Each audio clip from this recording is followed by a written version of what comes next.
In fairy tales, dreams do come true. Little girls can grow up to marry handsome princes and live happily ever after in beautiful palaces, where they have delightful children of their own and in time become queen, to rule with wisdom and grace. But in real life, even when it appears a fairy tale is being played out in the full glare of our modern media age, things never seem to go quite to plan.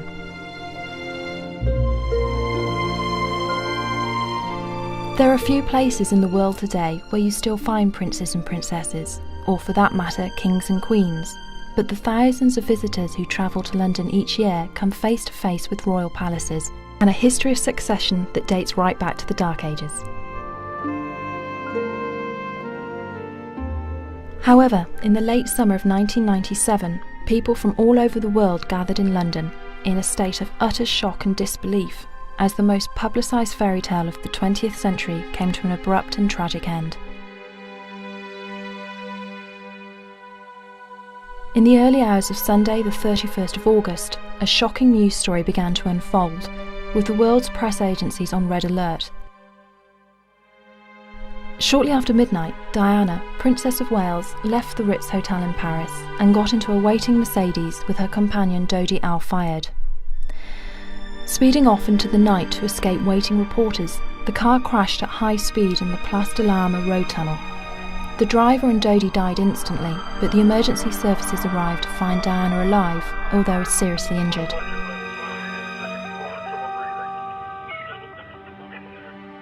At the nearby Piti-Salpêtrière hospital, a team of doctors did all they could, but to no avail, and the princess who should, if fairy tales are to be believed, have lived happily ever after, died at the tragically young age of 36 at 4 a.m. Paris time. The world is shocked to discover this morning that Diana, Princess of As Wales, the people of Britain awoke to hear the terrible news in the early morning bulletins, the sense of loss was palpable across the nation, and within hours floral tributes began to appear at the gates of Kensington Palace, creating a carpet of colour, the like of which had never been seen before.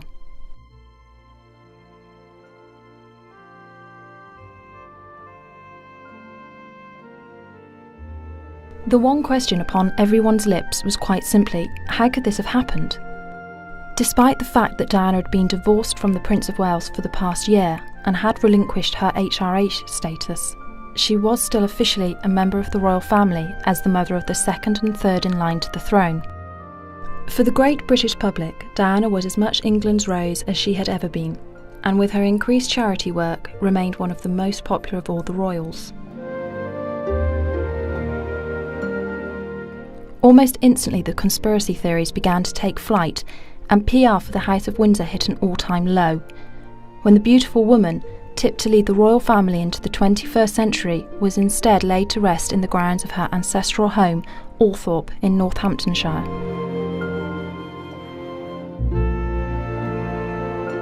Diana's death without doubt marked the closing of an extraordinary chapter in the history of the royal family. But as the years have passed, rather than fading, her memory has lived on to inspire each new generation. Yet to this day, there are still many questions surrounding the death of Diana, Princess of Wales, and chances are no one will ever know for sure the exact chain of events that led to the moment when Diana's life came to such an untimely end. Even so, nothing can detract from the impact Diana had on those who knew her personally, and the rest of us who watched her progress from afar.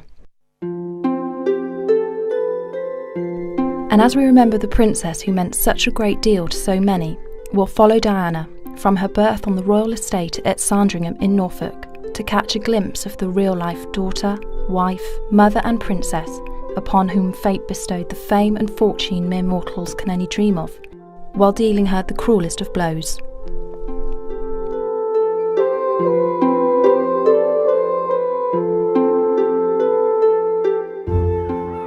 When Noel Coward observed, "Very flat, Norfolk," there's no disputing the fact, but to dismiss this ancient county as a result would be to do it a great injustice. With a stunningly beautiful coastline, quaint market towns, richly verdant agricultural land and the navigable rivers and lakes known as the Broads, this is rural England at its loveliest, and it is the landscape of Princess Diana's birth and childhood.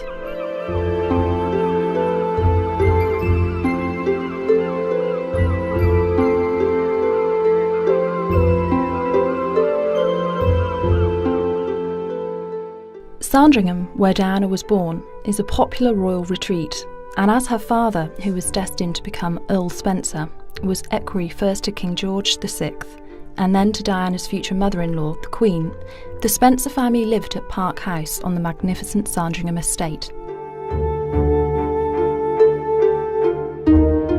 Queen Victoria purchased Sandringham Hall, as it was then known, for her oldest son Bertie, the Prince of Wales, and future King Edward VII, for his new bride Princess Alexandra. When the renovations were complete in 1870, the house was way ahead of its time, with gas lighting, flushing toilets, and even a very early shower.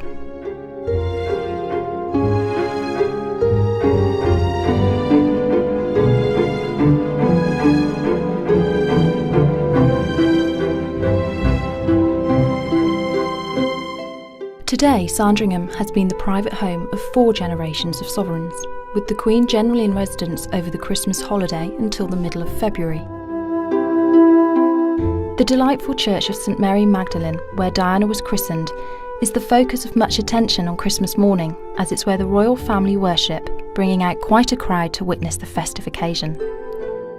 So, when the Honourable Diana Frances Spencer was born at Park House, Sandringham, on the 1st of July 1961, the 4th child of Viscount and Viscountess Althorpe, she could not have had a better placed arrival for a future princess. With 2 older sisters, Sarah, born in 1955, and Jane, born in 1957, when Diana appeared on the scene, the Althorpes would have still been hankering after a son, an heir, especially as in 1960 their 3rd child, a boy, John, died within hours of his birth. The present Earl Spencer, Charles, Diana's younger brother, was born in 1964 to finally complete the next generation of this aristocratic family.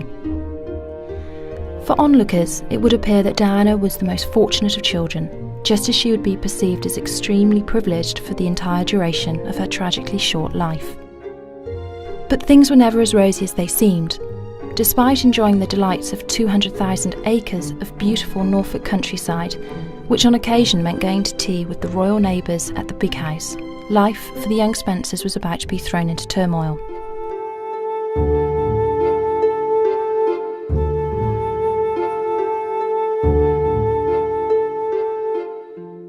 Diana's father was content living as a gentleman farmer and being part of the community, even playing for the local cricket team. But 14 years his junior, her mother, after giving birth to 5 children before she was 30, longed for the excitement and glamour of London society.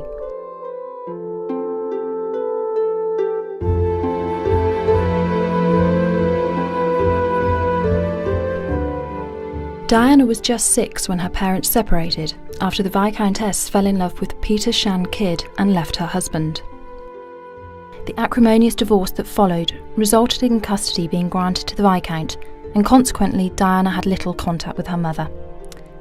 Although close to her father, whom she undoubtedly adored, the day-to-day care of the children fell to a succession of nannies, which was far from ideal for the sensitive Diana, who quickly had to learn the art of self-reliance.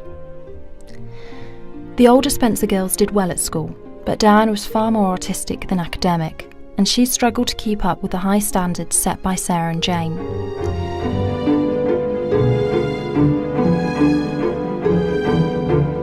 Diana's confidence was further dented when she broke her arm in a riding accident, and unlike many of her far from academic peers, she wasn't even to find solace in ponies and horses.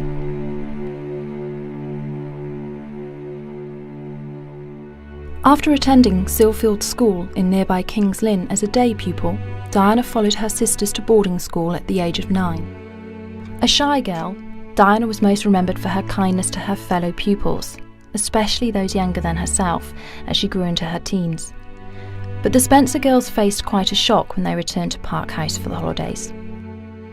In the early 1970s, their father brought the new woman in his life to meet his children, Rain, Countess of Dartmouth, the daughter of romantic novelist Barbara Cartland. If Johnny Spencer had hoped to create a happy new family, he was sadly disappointed, as to say that his children didn't take to Rain as a prospective stepmother would be a colossal understatement. This bombshell for the Spencer children was then followed by yet another dramatic change in 1975, when the 7th Earl Spencer, Diana's grandfather, died at the age of 83. Johnny became the 8th Earl Spencer. Charles, his son, was now Viscount Althorpe, and Diana, like her sisters, exchanged her honourable title for that of a lady. The family moved from Sandringham to the ancestral home at Althorpe, complete with 8,500 acres in Northamptonshire. For the painfully shy Diana, away at boarding school for most of the time, it meant she knew no one in the vicinity, and matters got worse a year later when her father married Rain in July 1976.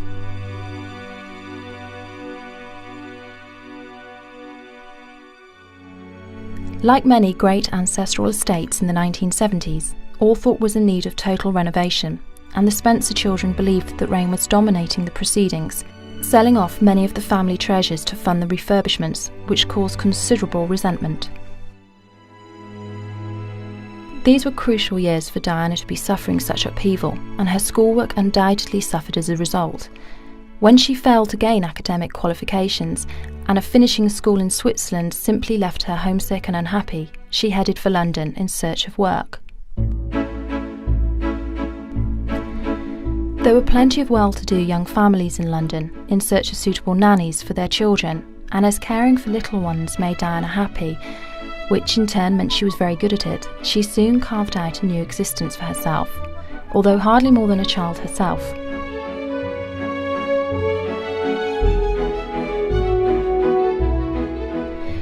In 1978, on the advice of her mother, Diana bought a 3-bedroomed apartment in Coleherne Court, Fulham, and promptly invited a select group of girls who were old friends to house share.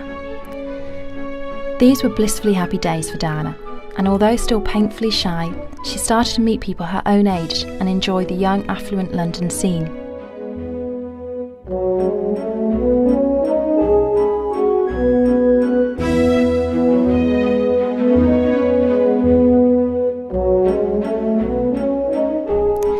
After a while, she went to work at the Young England kindergarten in Pimlico, which she described as her first proper job, and again Diana excelled, with her young charges adoring her.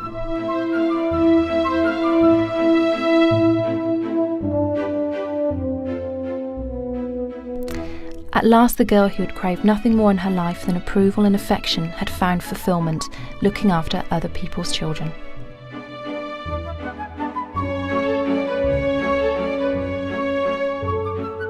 The late 1970s and early 1980s were exciting times for this new generation of the aristocracy, benefiting from family money to back them and a London base for Monday to Friday, with a place in the country for weekends.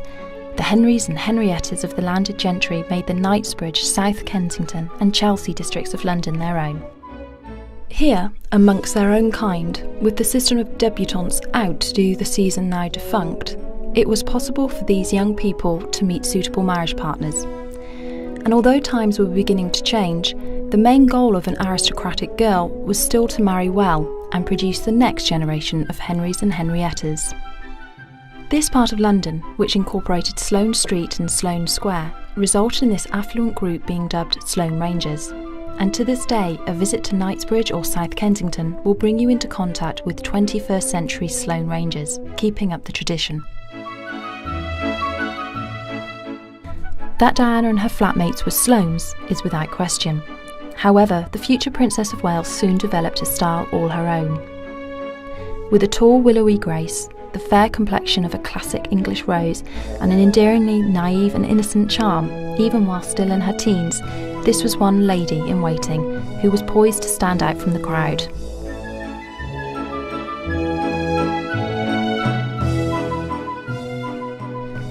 When Diana was born, her future husband was just a matter of months away from becoming a teenager, and as we've already established, the pair were destined to move in the same circles. However, if Diana's privileged childhood is considered to have been rather lonely and isolated, the early life of Prince Charles can only be sympathetically regarded in the same light.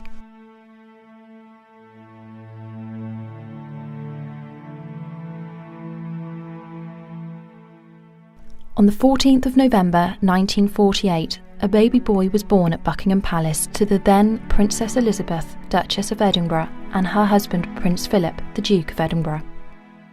Christened Charles, Philip, Arthur George, the prince was their first child, And had the succession run unhindered after the death of King George V in 1936, the solemn prospect of becoming a king may never have fallen upon the child's shoulders.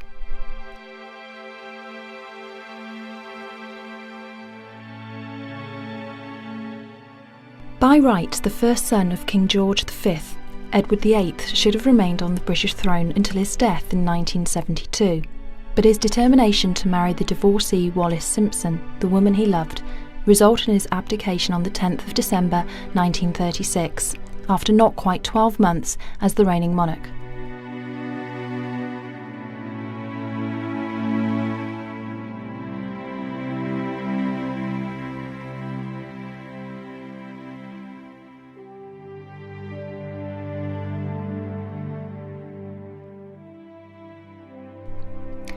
As a consequence, the next in line, George V's second son, the Duke of York, stepped unexpectedly into the limelight to become King George VI.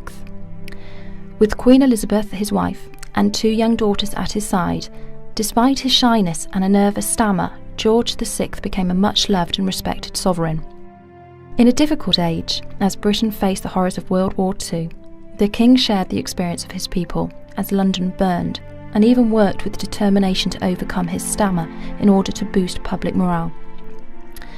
On the balcony of Buckingham Palace, he celebrated VE Day with all of London in 1945, and in the post-war era continued to restore the reputation of the monarchy after the constitutional crisis brought about by his brother's abdication.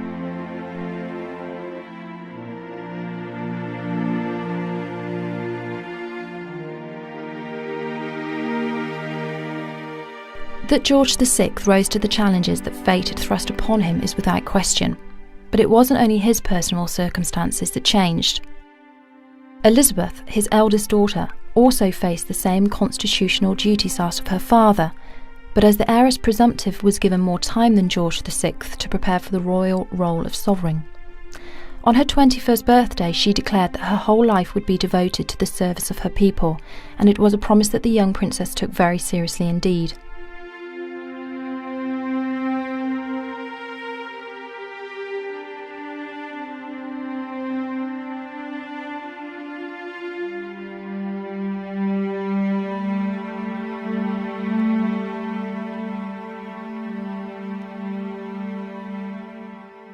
When Princess Elizabeth married Prince Philip, a member of the Greek royal family and a second cousin once removed, it was exactly as protocol would have dictated, although it's been suggested that the princess fell in love with her handsome prince while still a girl in her teens.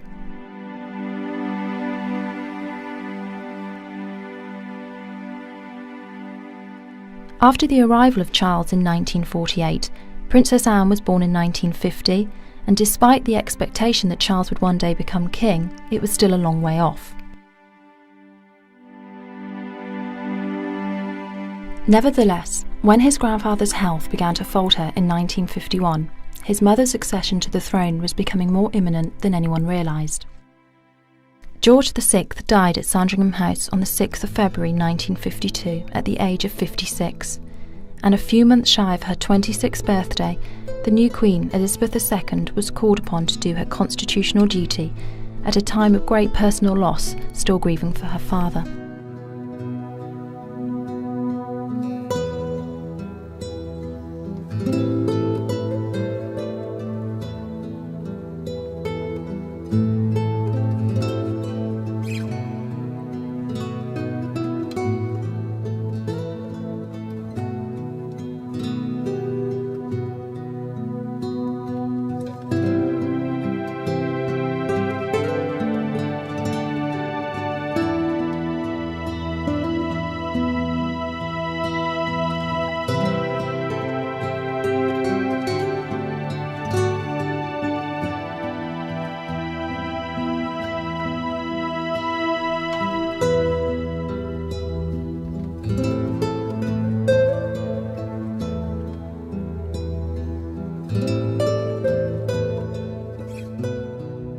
So it was that His Royal Highness Prince Charles, aged just 3, became Duke of Cornwall, Duke of Rothesay, Earl of Carrick and Baron Renfrew, Lord of the Isles, Prince and Great Steward of Scotland, and if that wasn't enough for a toddler to cope with, he also became the heir apparent.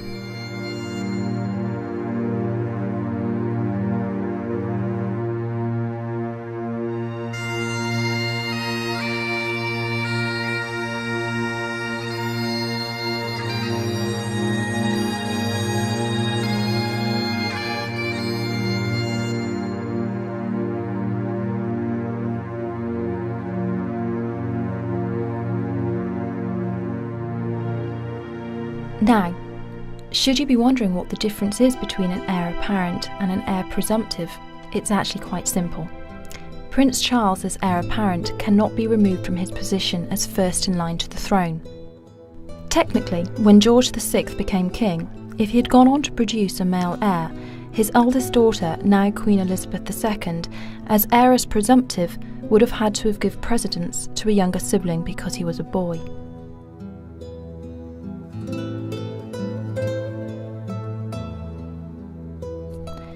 With his mother now occupied with matters of state and his father often away for significant periods of time because of his naval duties, just had been the case for Diana, the day-to-day care of Charles fell to nannies and other members of the royal family, most notably his beloved grandmother, Queen Elizabeth, the Queen Mother. His circumstances were very different to Diana's, but the need for parental attention, approval and affection would have been just the same, no matter how grand the palaces were that he happened to be living in.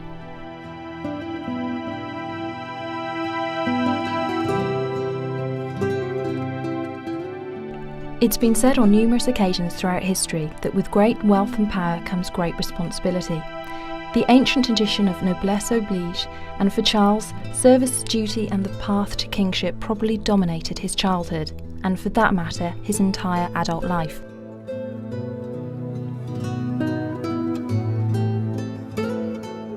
Charles was created Prince of Wales in 1958, in keeping with the historic precedent of the reigning monarch bestowing the title upon the heir apparent, since Edward I did, way back in 1301.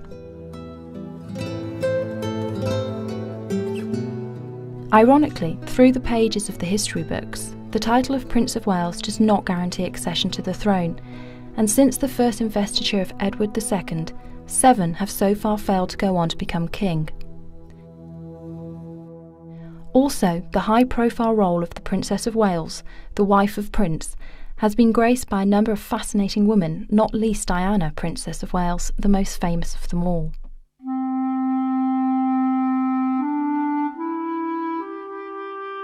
Breaking with the tradition of future monarchs being educated in isolation by tutors, Prince Charles was sent to school from the age of 8, firstly in London, then Kent and Scotland.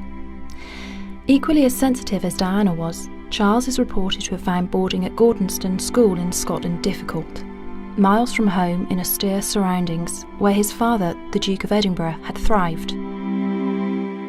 Charles completed his education at Gordonston, including 2 terms at Geelong Grammar School in Australia, leaving with good qualifications including A-levels in history and French. Rather than going straight into the military, as was traditional for the heir apparent, Charles went to Trinity College, Cambridge, as an undergraduate, reading anthropology, archaeology and history.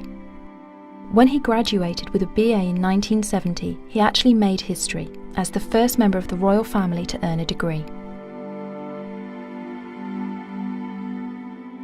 Now considered the most eligible young man in Britain, if not perhaps the whole world, public and therefore press interest was already fueling speculation about a suitable match for the prince. In 1969, Charles's investiture as Prince of Wales was held at Carnarvon Castle, another historic first, as the ceremony was actually held in Wales, and as the event was televised, millions tuned in to watch the Queen bestow this honour on her eldest son.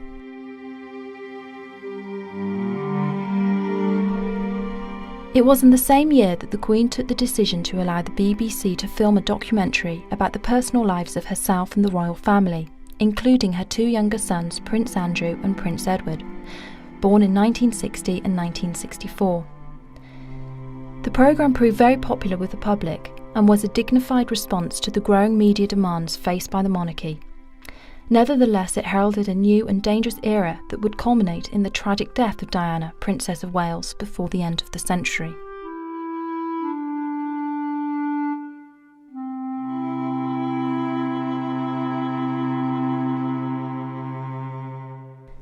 When Prince Charles embarked upon a naval career in 1971, complete with dashing uniform, press interest in any girl he so much developed a friendship with escalated.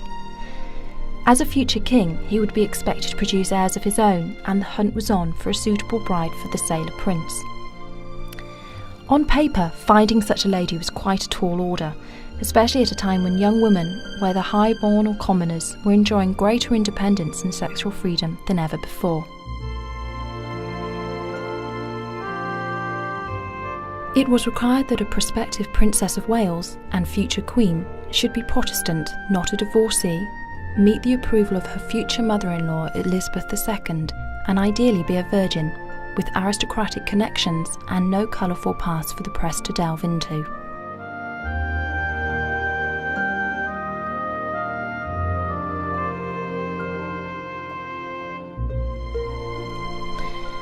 Many of the young ladies with whom Charles had been linked failed to meet these exacting requirements, but interestingly, when he dated Lady Sarah Spencer, Diana's older sister, in the late 1970s, a royal wedding looked to be on the cards.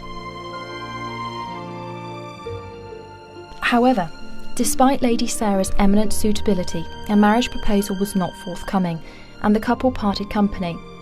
But not before Charles had come into contact with the incredibly shy but blossoming Lady Diana Spencer. History, as they say, was in the making.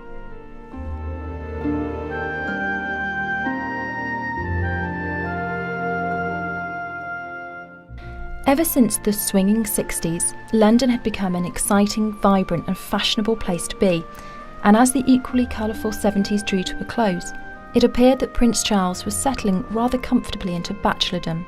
Then a tragedy occurred that quite literally turned his world upside down.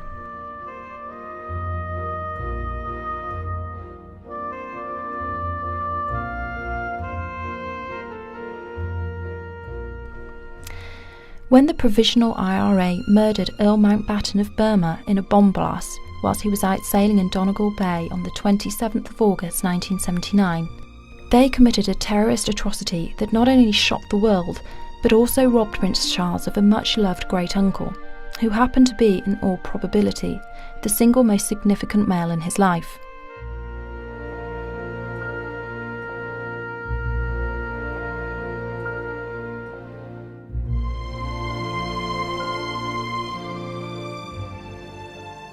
It's been said that the pair referred to each other as honorary grandfather and honorary grandson, and the younger man always listened to what his worldly wise relation had to say.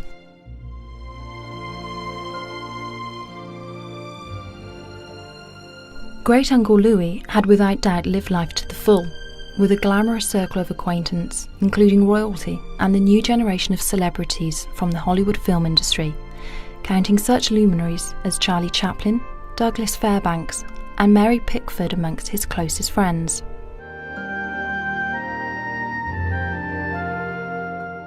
Having watched the previous Prince of Wales, Edward VIII, abdicate over a woman, while being no stranger to the gossip columnist himself over the years, he is reputed to have advised Prince Charles to enjoy the bachelor life while he could, and then marry a young, pure, inexperienced girl to ensure the succession.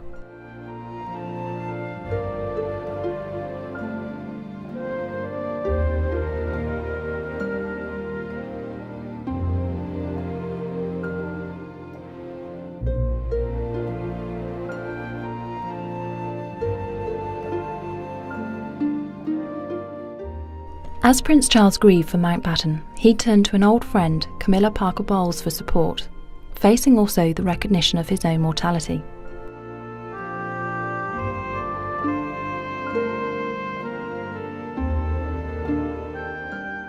Naturally, he wanted to honour the Earl's memory, and it appears he was now ready to settle down and find a Princess of Wales to stand beside him, as he prepared to face up to the responsibilities of being heir apparent.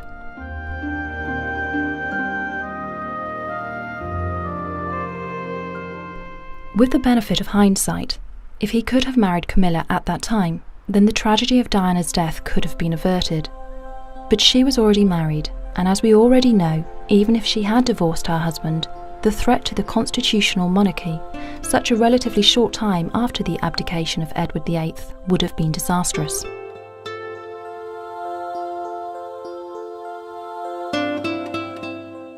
In such an impossible situation, Camilla, as the prince's friend, joined the search for a suitable bride.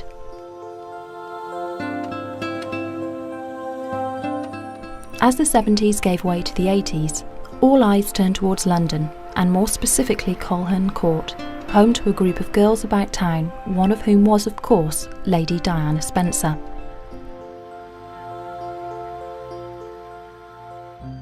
At 19, Diana, who had watched the prince from fairly close quarters at Sandringham, was not surprisingly swept off her feet by the attentions of a sophisticated, charming older man. Diana was invited to join the circle of acquaintance she had always been on the edge of, including parties on HMS Britannia, the royal yacht, during Cowes Week on the Isle of Wight.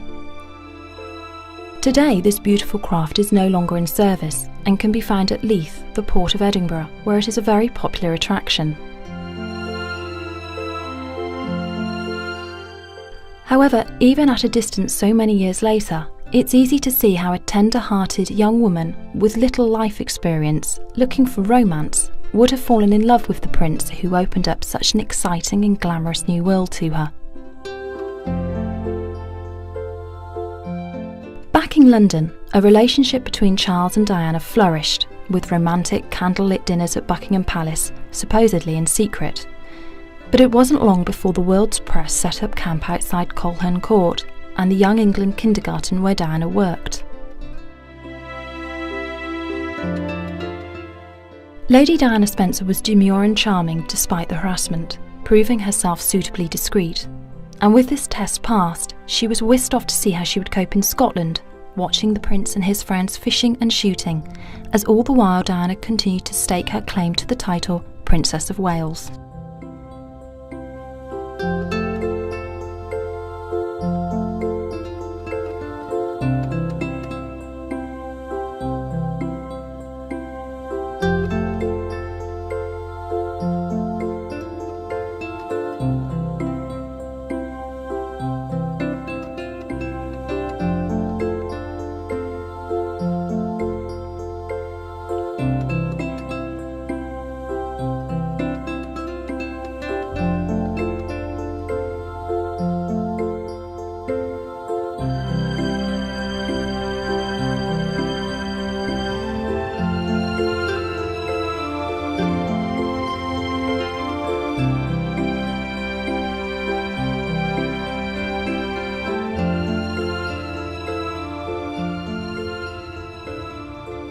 Diana was also introduced to the county of Gloucestershire, often dubbed the Royal County because of the number of royals with country residences there.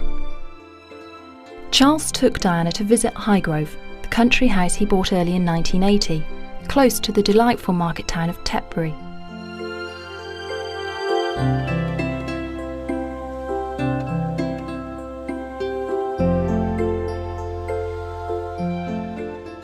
It was during one of the Gloucestershire weekends that Charles took Diana to meet Camilla, and with his friend's approval, broached the subject of marriage. The official engagement between Prince Charles and Lady Diana Spencer was announced by Buckingham Palace on the 24th of February 1981. In the photographs to mark the occasion, the bride-to-be wore a blue outfit from Harrods, and it was evident for all to see that she adored her fiancé.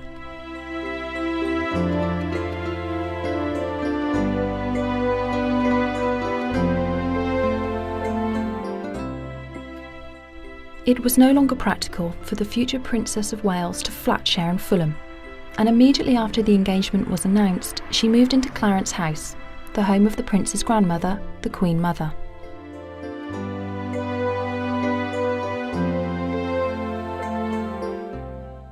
In the months leading up to the royal wedding in July, Lady Di fever swept the land. As she asked for advice from Vogue, where her sister Jane worked, Diana developed a style that was extremely feminine, with pie frill collars, pussycat bows and long floral skirts, which the high street fashion stores were quick to emulate. Hairdressers up and down the land were asked to reproduce Diana's long, blonde, flicked fringe, and the demand for nannies who were aristocratic young English girls skyrocketed.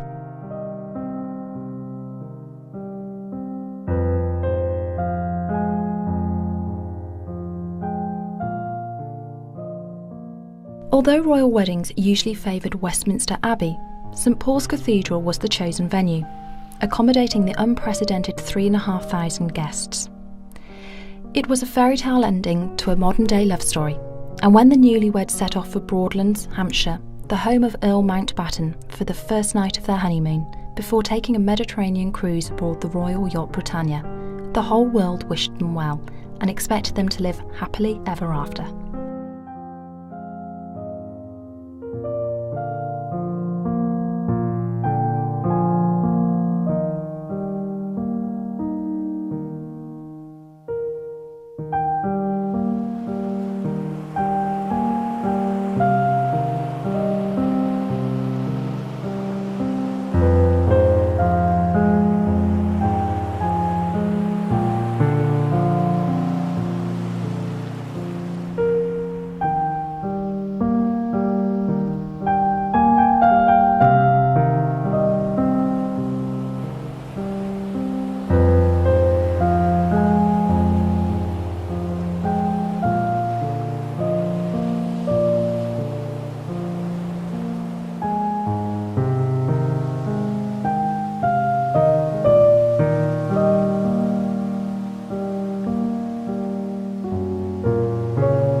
And for a while, the Prince and Princess of Wales looked to have found the love and security they both so desperately needed, with each other. If the public at large needed further confirmation, an announcement from Buckingham Palace revealing that the princess was pregnant, 3 months after returning from honeymoon, ensured that the next generation of royals became more popular than ever. When Diana gave birth to a baby boy here at St Mary's Hospital, London, on the 21st of June 1982, no one could have asked more of her, and her son, styled His Royal Highness Prince William of Wales, immediately took his place as second in line to the throne.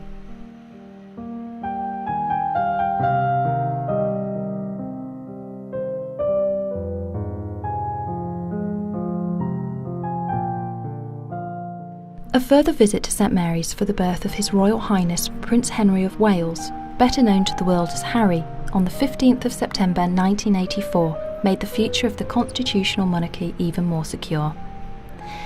It's been suggested that Prince Charles had hoped for a daughter, but a healthy son, third in line to the throne, was again all anyone could have reasonably asked of the Princess of Wales.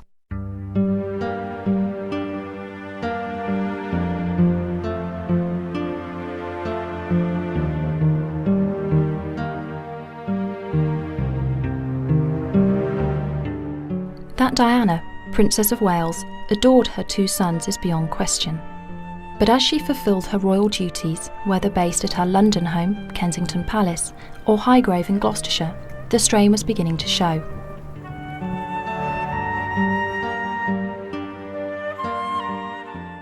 By the mid-80s, there was already speculation that all was not well behind these fine gates, between the prince and his fairy tale princess, not helped by the glamorous sense of style Diana developed as she grew into one of the world's most beautiful women.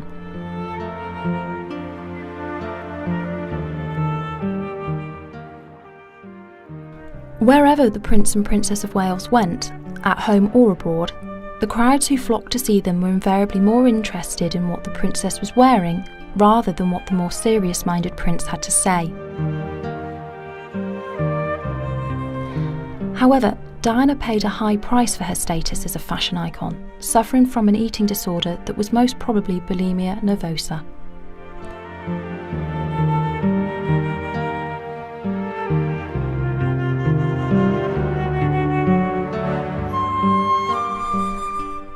In just a few short years, the beautiful English Rose, who had promised to breathe new life into the royal family, had been stifled by duty and protocol, and Charles, who had always tried to follow the motto of every Prince of Wales, Ich dien, meaning I serve, found himself right back where he had started, before Diana had agreed to marry him.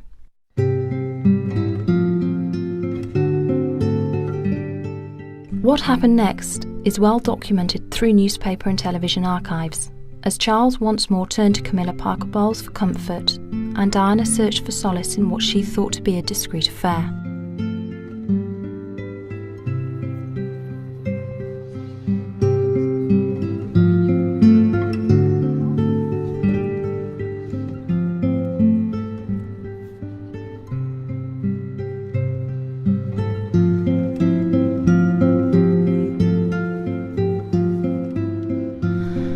As head of the royal family, the Queen faced a constitutional crisis every bit as explosive as the abdication of Edward VIII, which resulted in her father becoming king back in the 1930s. Matters deteriorated further, and by 1992, after the breakdown of her daughter Princess Anne's marriage and the separation of her second son, Prince Andrew, from his wife Sarah, Duchess of York, the Queen described this as an annus horribilis, which translates from the Latin as quite simply a horrible year. Added to so much family turmoil, Windsor Castle, the place the Queen regards as her true home, was damaged by fire, and before the year was out, the Prince and Princess of Wales had also separated.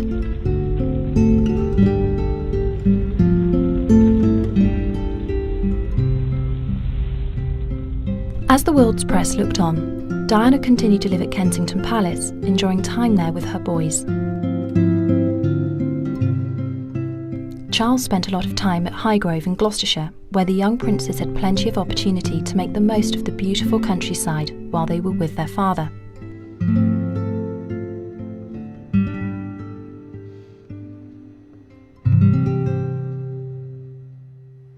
Just as is the case for all families that face a marital split, these were difficult times, and for the Prince and Princess of Wales, struggling to find resolution for the sake of the children, the constant press attention did nothing to make things any easier.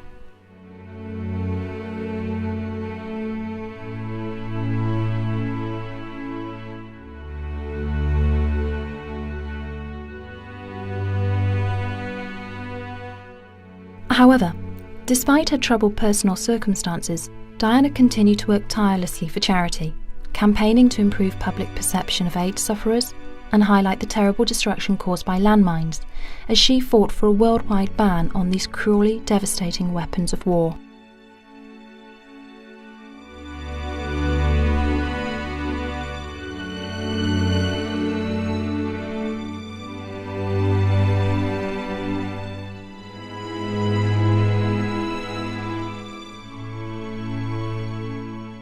Ironically, this undoubtedly worthy, high-profile stance of the princess caused the royal family some difficulty, especially when Diana hit the headlines as she attempted to carve out a new life for herself.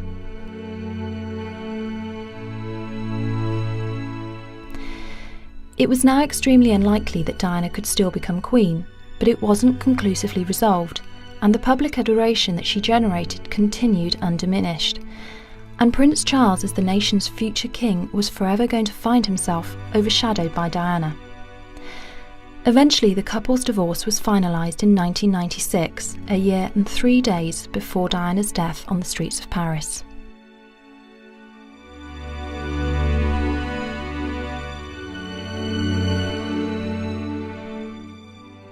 And so we return to where we began this remembrance of Diana, with the whole world in shock at the loss of this truly remarkable young woman.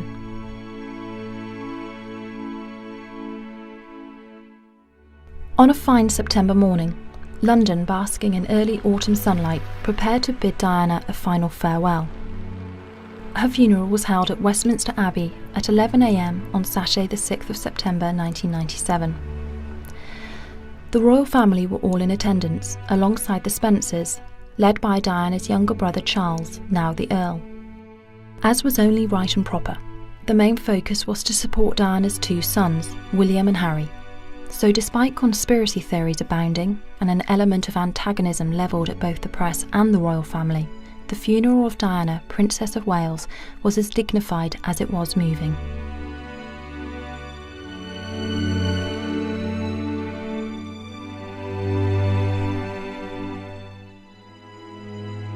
After the service, watched by millions around the world, Diana's mortal remains were carried on an incredible journey home to Althorpe in Northamptonshire.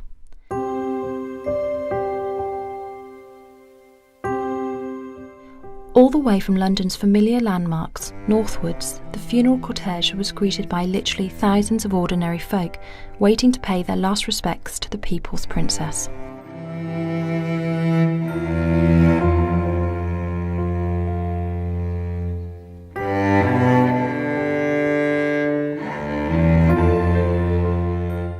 Even along the verges of the M1 motorway, entire families joined together to say their fond farewells.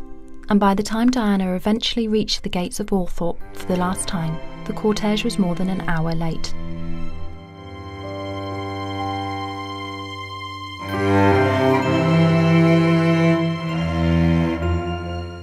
Understandably, Diana's family wanted to bury her where she could no longer be subject to press intrusion, and her grave couldn't be more private, on an island in the middle of the oval lake in the grounds of Althorpe.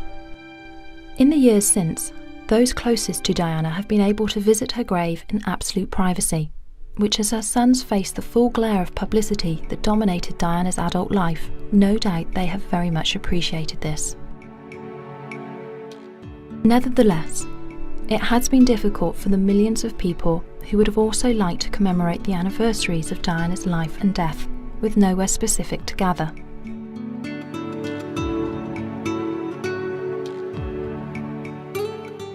The gates at Kensington Palace, where so many floral tributes appeared way back in 1997, will often be where people choose to place flowers.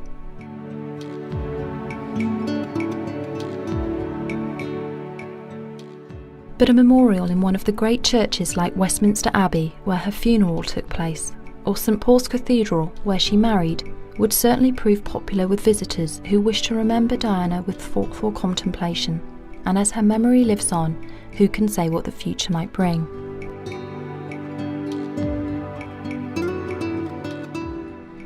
However, for many people, a tour around the country to quietly walk in the footsteps of this unforgettable princess will always be a very special and rewarding experience. From the magnificent Sandringham estate in Norfolk to the beautiful Althorpe House in Northamptonshire, these great stately homes, so much a part of the nation's heritage, have times when they are open to the public. Also, a visit to Gloucestershire will prove very interesting. Despite Highgrove, the home of Prince Charles, not being open to the public, the delightful neighbouring market town of Tetbury is fascinating, especially when you count up the number of "by royal appointment" signs over the shops.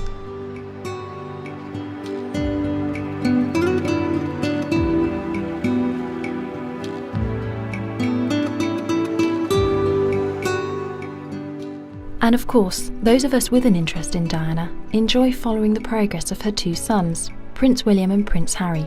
So what could be nicer than savouring a pint of finest English ale where the princes have been known to partake of the hospitality when they're staying at Highgrove?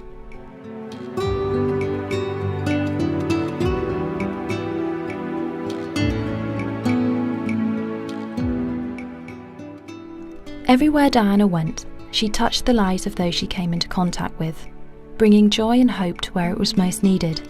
But if you really want to experience the true spirit of this elusive butterfly, then London is the place to go.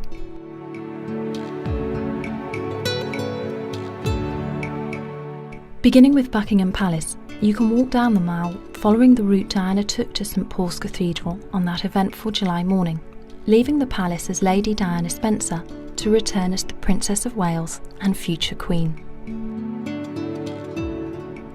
As a point of interest, the Spencer family name is attached to the magnificent Spencer House, which offers guided tours on the Sundays it's open to the public. When the first Earl Spencer was a prominent society figure back in the 18th century, this neoclassical treasure put him at the heart of London, literally just across Green Park from Buckingham Palace. Although hundreds of years later, Lady Diana Spencer lived in a modern flat very different to the grand facade you see before you, Spencer House is nonetheless a timely reminder of Diana's impeccable ancestry in her own right.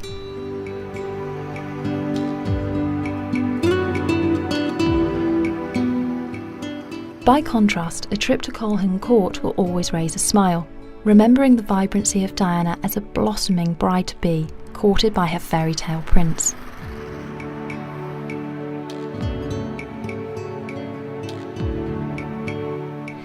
And naturally, a visit to Harrods is an absolute must. Here you will find the stylish designers that Diana adored as a girl about town, but much, much more. There is a permanent memorial to Diana, Princess of Wales, and Dodi Al Fayed, put in place by the historic store's owner, Mohammed Al Fayed, the father of Diana's companion who died with her on that fateful night in Paris.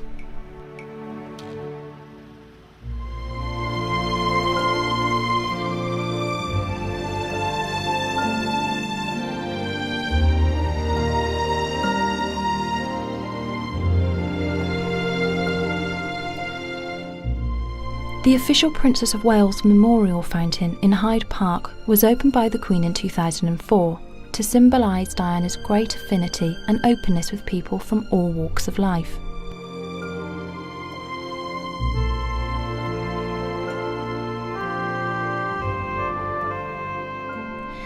However, the fountain has not been without its critics, and many feel a memorial close to Diana's Kensington Palace home far more appropriate.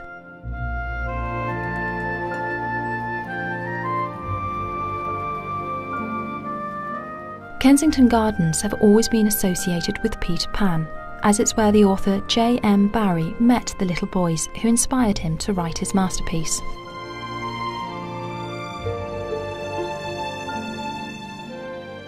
Here, the Diana, Princess of Wales Memorial Playground recreates the world of Peter Pan and is a fitting tribute to a princess who had such a special way with children.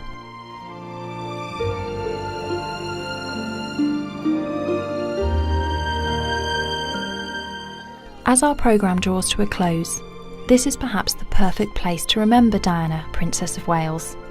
For an all too short period of history, she lit up the world and shone so bright that her legacy, as you've seen for yourself, lives on.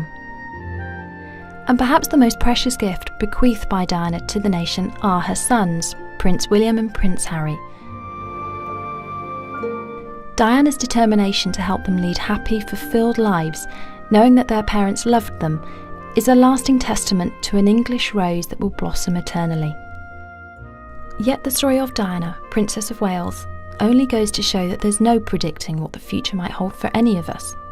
And although we will always feel sadness for a life lost so tragically young, Diana will forever be remembered where it matters most, in the hearts of those for whom she would have been proud to be Queen.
Anybody who visits London at the height of the summer will soon realise that the United Kingdom's capital city attracts sightseers from every far-flung corner of the globe. And what's on their list of attractions to see? 9 times out of 10, it'll be Buckingham Palace, often followed by the Tower of London. And since the tragic death of Diana, Princess of Wales, in 1997, her former residence, Kensington Palace. In an age when the monarchy, British or otherwise, is accused of being an outdated institution, the tourists still flock in their millions to follow in the footsteps of royalty, both ancient and modern, to see for themselves the places where history was made.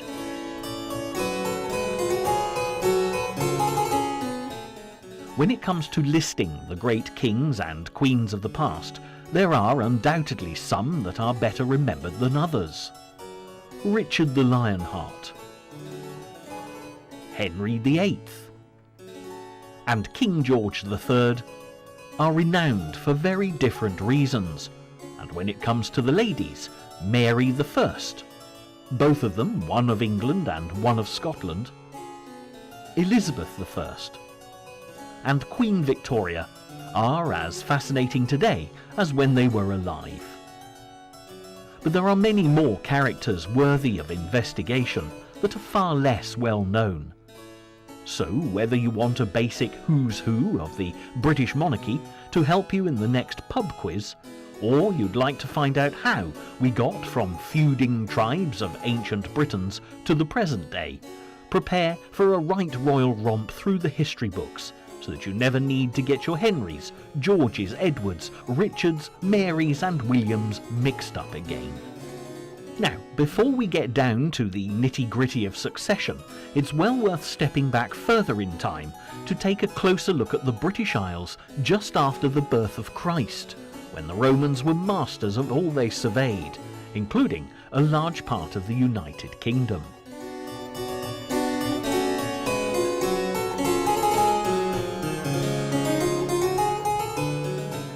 Of the native Brits, many of whom were Celts, there was considerable opposition to the Roman occupation, not least from the woman, often dubbed the Queen of the Ancient Britons, Boudica, or if you happen to be of a certain age, Boadicea.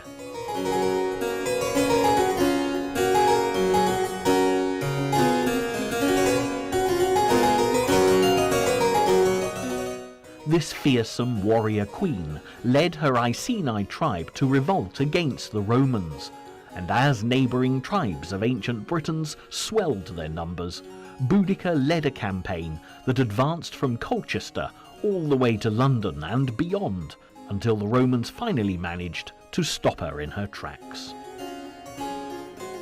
Without actual records, it's hard to be precise about dates, but it's believed Boudica came to prominence in about AD 61. But even after her death, the Romans continued to have problems with the Celts. Rather than face the Scots in the north, who were as fearsome as the great warrior queen, in AD 122, the Roman Emperor Hadrian actually built a wall to keep the Scots out of England. This early separation of the neighbouring nations would continue for centuries, but more on that subject later.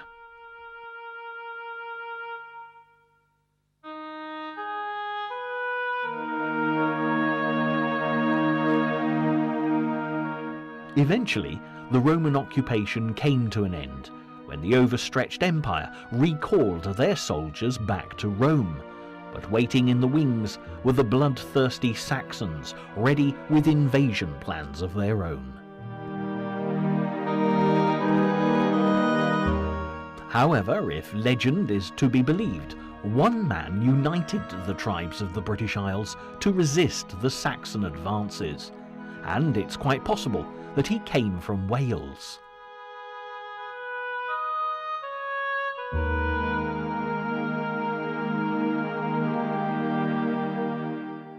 We've all heard of King Arthur and his Knights of the Round Table fighting for chivalry and honour in a lawless age. But try and find him in an historic timeline and you really will struggle. A true Celt, Arthur is thought to have lived in the 5th century AD, and this immediately gives us a major problem historically. Our images of King Arthur and his gallant knights belong to a much later age, but there's a very good reason for this.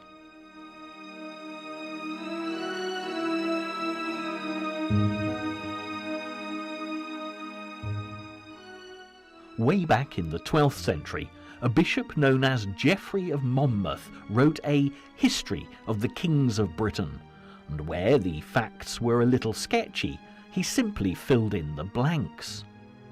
Consequently, Geoffrey's rendition of the King Arthur story was set in the time that he knew best, his own, and we've had knights in shining armour and damsels in distress ever since. Fascinating as this may or may not be, it just goes to prove that we need to view history books with care, and especially when it comes to royalty, because what may appear as fact might well indeed be fiction. Therefore, with images of King Arthur's mortal remains sailing away with the Lady of the Lake, and his sword Excalibur disappearing beneath the waters of Dosemary Pool, we'll move on to a time when history is far more reliably documented. After the demise of Arthur, the Saxon occupiers in waiting invaded, and by 613 had driven the Celts out of England. 7 kingdoms were then established: Kent, Sussex, Essex, East Anglia, Wessex, Mercia and Northumbria, with each having its own king. Eventually, one of the kings, Egbert of Wessex, took control of all 7 kingdoms, after much fighting, to be the first King of England in 829, with his son and grandsons succeeding him. In fact, one of the earliest kings most of us will have heard of was Alfred the Great, and he was a grandson of Egbert, but in popular culture is much better remembered for being a very bad cook. Alfred became King of England in 1871, and by all accounts was a well-educated man who, as a child, had been taken to visit the Pope in Rome, not an inconsiderable achievement in the 9th century. However, England was once more under threat of invasion, this time by the Danes, and this is how the story of the burnt cakes came about. Alfred escaped an attack by the Danes in the West Country, and legend has it that he sought refuge with peasants living on the Somerset levels, while he contemplated how to save his kingdom. One day, when the peasant's wife went out on errands, Alfred was left in charge of her baking. But he was so caught up with matters of state, he forgot all about the cooking, and was duly chastised when the woman returned to burnt cakes. Whether true or not, this is the story that has gone down in the history books, when Alfred was in fact, as his name suggests, a much greater king than this footnote gives him credit for.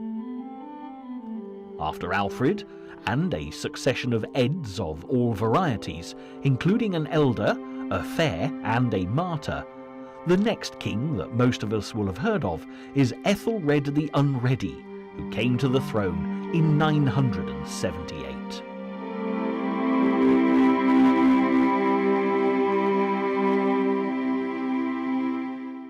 However, it's a case of meaning being lost in translation, because Unriad, which is what he was actually called, means poorly counselled in Anglo-Saxon, and it would seem that the unfortunate Ethelred might have benefited from some good advice. The Danes were still on the rampage, and Ethelred was no match for the Viking leader Svein Forkbeard, who seized the English throne in 1013.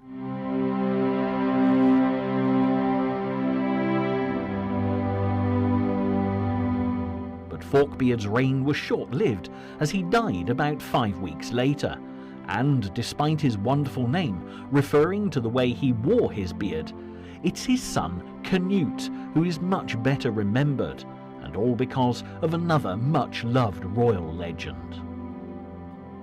King Canute ruled England from 1016 after a brief reversion to Ethelred's son, and he was one of the best monarchs the country had ever known.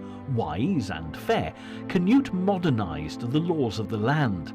Although many believed he considered himself so important, he attempted to command the seas and the turn of the tide. However, this couldn't be further from the truth.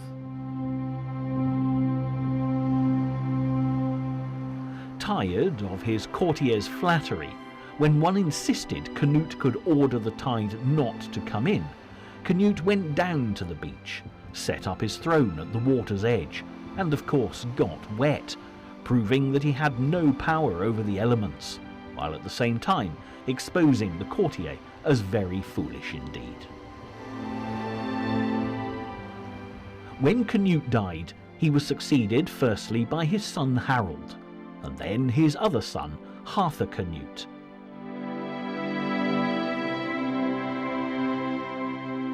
When he died, the throne passed again back to the Saxon line, and another son of Ethelred the Unready, who was also the half-brother of Harthacnut, known as Edward the Confessor, a title which was bestowed upon him because of his great piety. Nevertheless, Edward failed to produce a son and heir, and this caused a real problem, especially as it seems he promised the English throne to his brother-in-law Harold Godwinson and his distant cousin William, Duke of Normandy. Edward the Confessor died in 1066, a year familiar to us all because of the Battle of Hastings.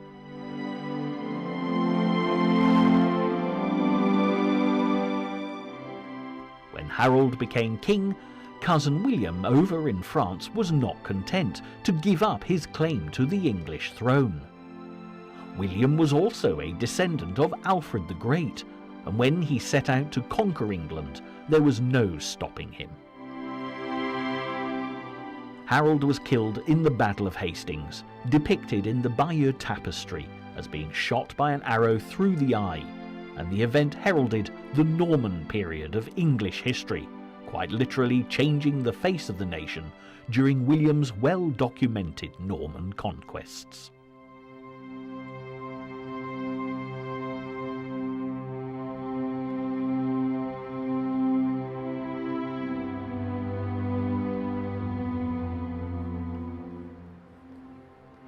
When William was crowned king at the newly constructed Westminster Abbey on Christmas Day 1066, he was ready to take control of the nation. Anglo-Saxon estates were confiscated and granted to Norman nobles, and needless to say, the natives got very restless. William and his nobles put down many revolts, building their characteristic castles and fortresses all over the land, including the original White Tower of the Tower of London, constructed in 1078. And to ensure his supremacy, William is also remembered for the compilation of the Domesday Book in 1085, an early form of census that recorded how land was being used, and more importantly for the Norman treasury, how much tax could be levied on the people of England.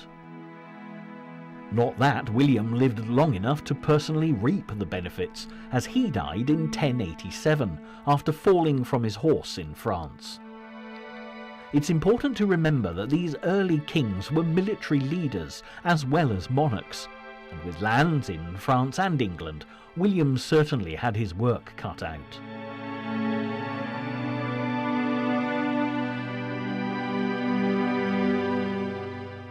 After William I came his son William II, known as William Rufus because of his ruddy complexion.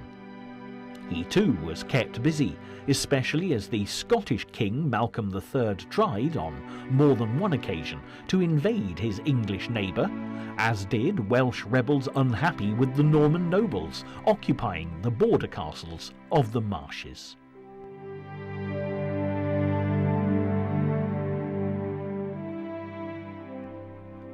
William Rufus, however, was not killed in battle, but in a hunting accident while out with friends in the New Forest, although the conspiracy theorists have a different version of events.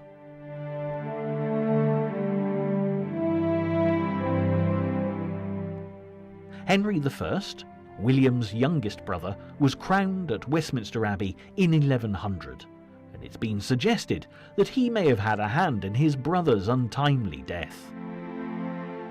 Henry, nonetheless, pledged good governance and wisely neutralised any threat from Scotland by marrying the daughter of the troublesome, by now deceased, Malcolm III.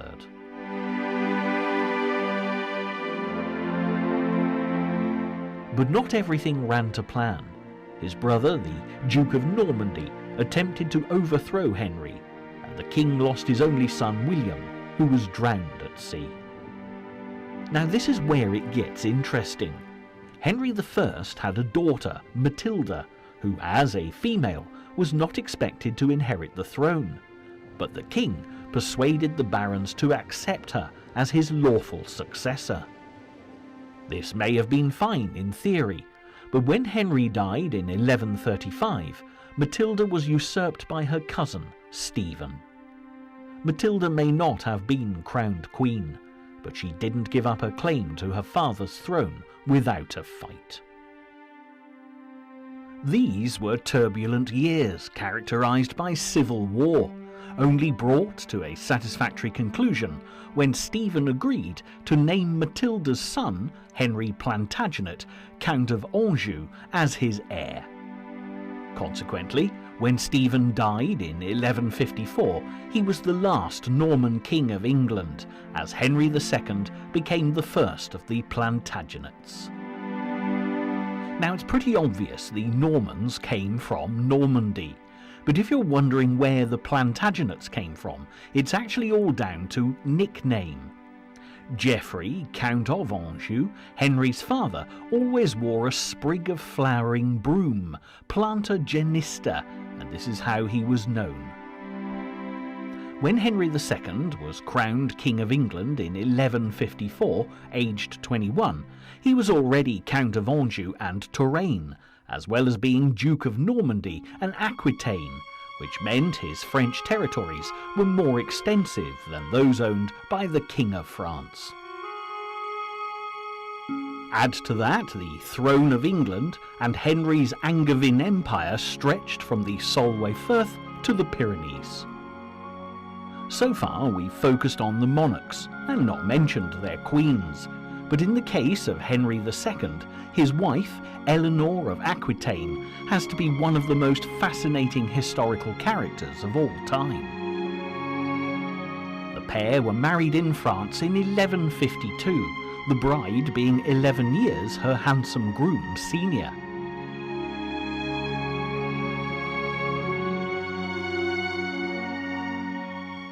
Eleanor had first been married to the King of France, but had been granted an annulment because they were so closely related, and when Henry came to the English throne, he brought with him a charismatic queen who was centuries ahead of her time. Just as Alfred's remembered for burning the cakes, there's one incident that is synonymous with Henry II, the bloody murder of Thomas à Becket in Canterbury Cathedral in 1170.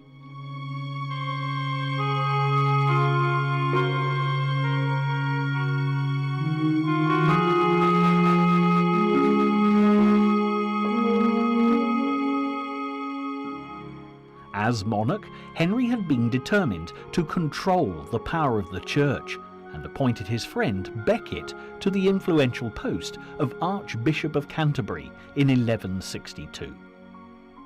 But Becket would not be swayed from his religious principles, and for 8 years thwarted the king's reforms, enraging Henry so much that on one occasion he screamed out, "Will not someone rid me of this turbulent priest?" Immediately, 4 of Henry's knights took him at his word and set off for Canterbury and murdered Becket at the high altar of the cathedral, and whether this was the king's intention or a tragic error, Henry II has gone down in the history books with blood on his hands. Other notable achievements in Henry's reign included the establishment of trial by jury and the acquisition of the title Lord of all Ireland to go with all the others in 1171 after a successful invasion. However, Henry II didn't die a happy man. His constant battle with his wife resulted in her being confined to the French castle of Chinon for years, and, not surprisingly, she sided with her son Richard in battle against her husband. Neither was his relationship with his sons much better, and he refused to name an heir until his dying breath in 1189, when he bequeathed the Angevin Empire to his 3rd son, Richard. And so we come to one of the best-loved English kings of all time, Richard the Lionheart, friend of Robin Hood, Crusader knight, and darling of literature. But just as some kings have been misrepresented as poor monarchs, Richard benefited from an overinflated reputation. Of the 10 years Richard ruled, he only spent 7 months of that time in England, while he plundered the nation's coffers and increased taxation to pay for his crusades in the Holy Land.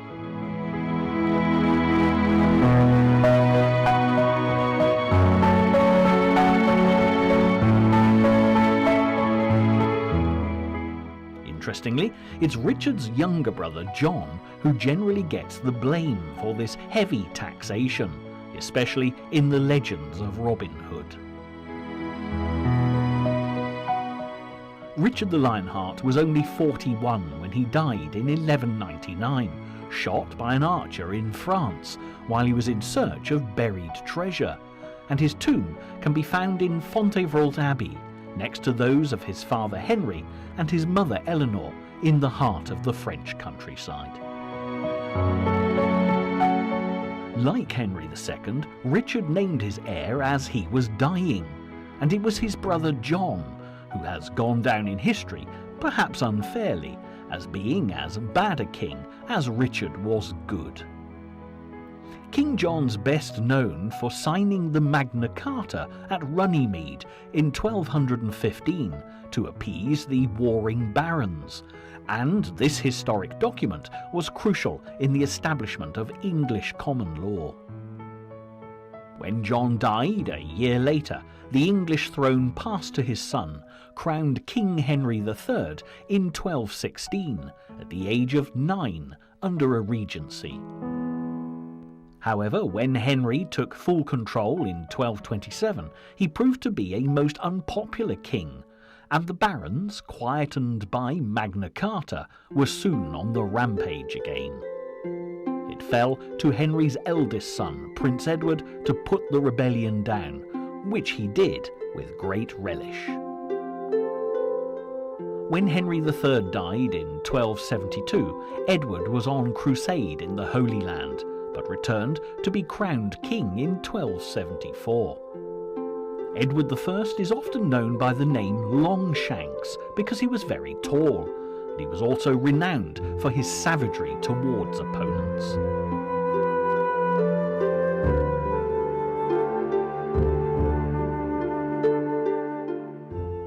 The Welsh certainly suffered at his hands when Wales was incorporated into his domain, and he was the first to appoint his eldest son Prince of Wales in 1301, a tradition that continues to this day.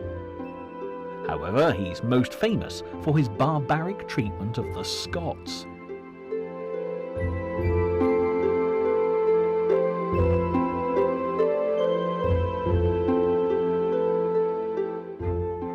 After deposing the Scottish king in 1296, he stole the Stone of Destiny from Scone Palace, a historic artefact used in the Scots coronation ceremony, and took it to Westminster Abbey, where it remained until its return to Edinburgh Castle in 1996.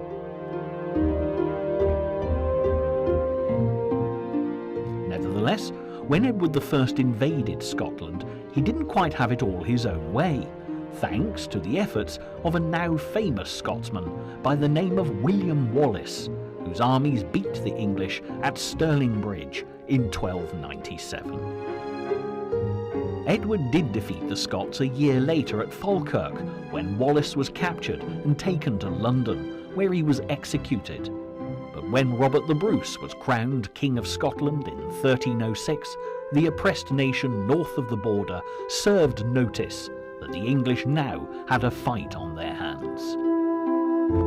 Upon the death of Edward I in 1307, ironically on his way north for another go at invading Scotland, his son Edward II, the first ever Prince of Wales, was crowned king.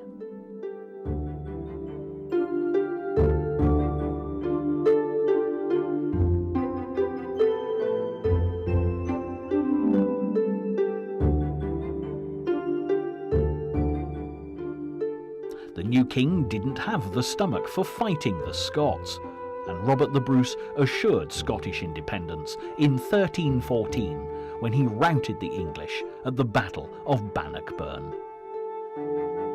Yet Edward II's most dangerous adversary proved to be his wife, Queen Isabella, who ran off with her lover, Roger Mortimer, and the pair seized power in the name of the king's eldest son, again called Edward. Edward II was imprisoned in Berkeley Castle, where he was brutally murdered in 1327 on the orders of Isabella, and has gone down in history as one of the most unfortunate kings of all time.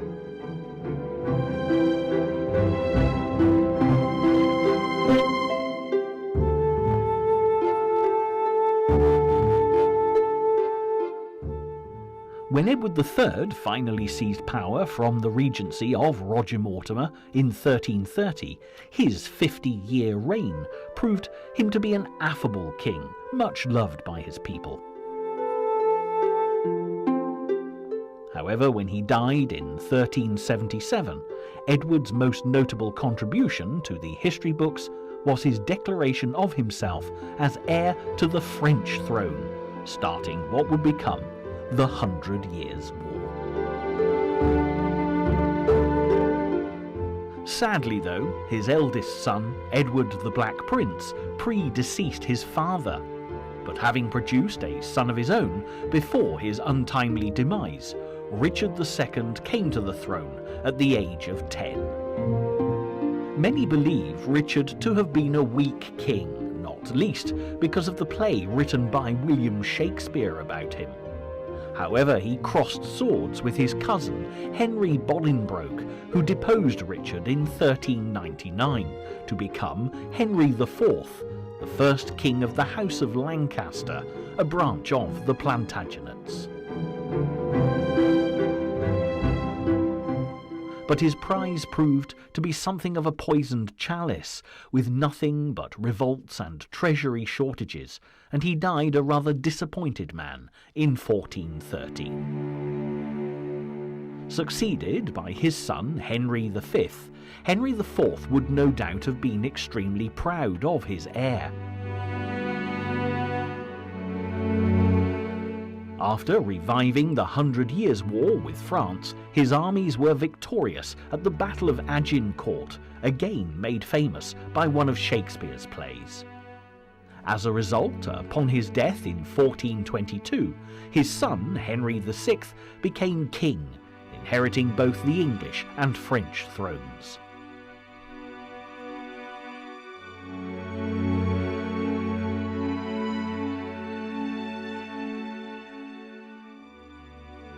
Henry VI was a good man, but a weak king, and during his reign the English were thrown out of France after a campaign led in the first instance by Joan of Arc.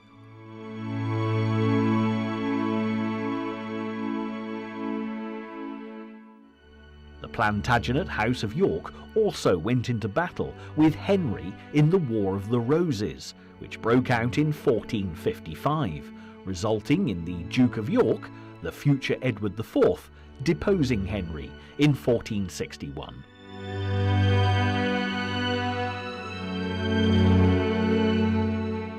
After much toing and froing, Henry VI was restored to the throne, but only for a very short time, as he was murdered in the Tower of London, very possibly by the Duke of Gloucester, who's also suspected of murdering Henry's son, who by rights would have become king. Consequently, Edward IV was restored to the English throne in 1471, the first king of the House of York. Despite his interrupted reign, Edward proved to be an able king who brought peace and prosperity to England. However, when he fell out with his brother George, the unfortunate sibling was found murdered in the Tower of London, something that was proving to be a regular occurrence.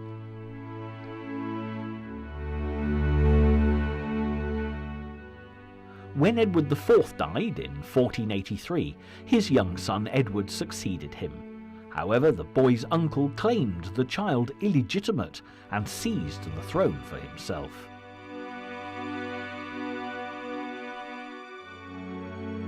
The king in question was Richard III, and when Edward V and his younger brother, who were living in the Tower of London at the time, disappeared, suspicions certainly fell upon the new king.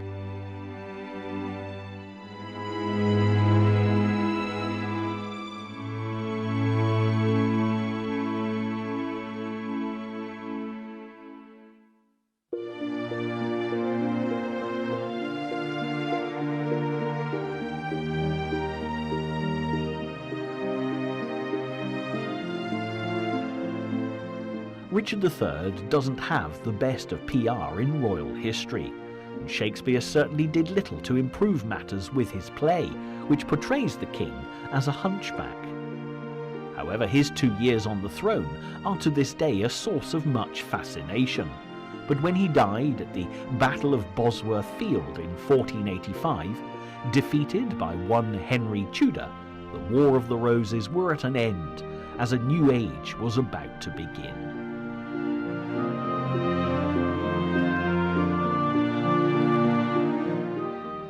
Henry VII, with his Lancastrian ancestry, married Elizabeth of York in 1486, uniting the two branches of the Plantagenet family as Tudors.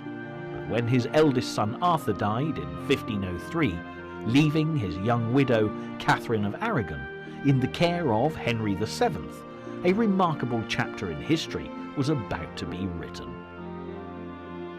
Henry VII died in 1509, and his second son, Henry VIII, succeeded him. After receiving a dispensation from the Pope, the new king married Catherine of Aragon, his brother's widow, in the same year, in accordance with his father's wishes.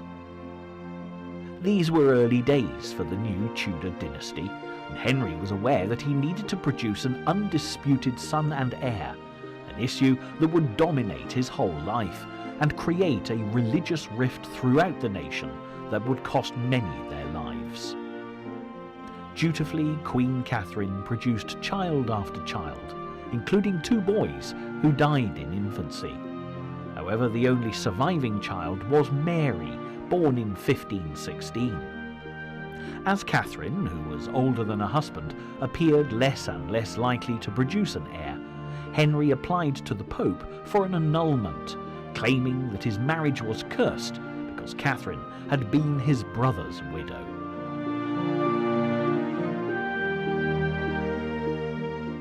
When the Pope refused, Henry had the Act of Supremacy passed in 1533, making himself head of the English Church, breaking from Roman Catholicism, so a divorce could be granted.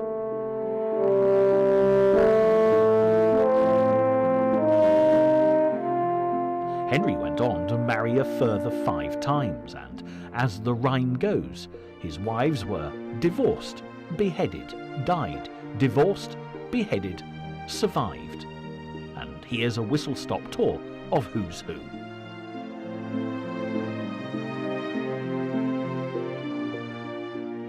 Henry married Anne Boleyn in 1533, but her only surviving child was a daughter, Elizabeth, and Anne was beheaded for adultery in 1536.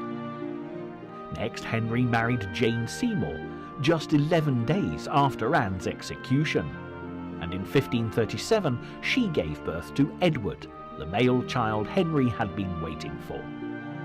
But Jane's triumph was temporary.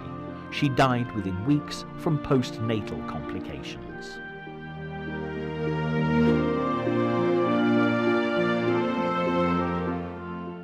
Henry next married Anne of Cleves on the strength of a portrait, but when he met her, she didn't fulfill his expectations, and although he couldn't stop the wedding in 1540, the marriage was annulled 6 months later, as Henry claimed it hadn't been consummated.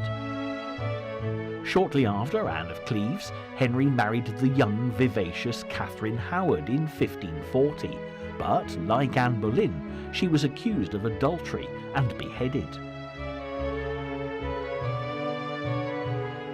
The last of Henry's wives, Catherine Parr, who he married in 1543, managed to avoid the fates of her predecessors until the king's death in 1547, only to die in childbirth a year later after marrying the brother of Henry's third wife, Jane Seymour.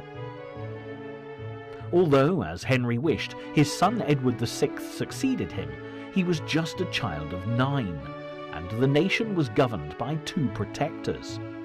However, when Edward contracted tuberculosis, his days were numbered, and he died in 1553 at the age of 15, leaving England quite literally in turmoil. The Duke of Northumberland, the then Protector of England, when Edward fell sick, persuaded the boy to name Lady Jane Grey as his heir, in order to keep the nation Protestant. Needless to say, Henry VIII's daughter Mary believed she had a much greater claim to the throne, but was a devout Catholic, just as her mother, Catherine of Aragon, had been. A pawn in a very dangerous game, the 16-year-old Lady Jane was manipulated onto the throne of England, as what history often calls the 9 Days Queen. But when Mary and her Catholic supporters arrived in London, the unfortunate Lady Jane was imprisoned in the Tower of London until her execution in 1554.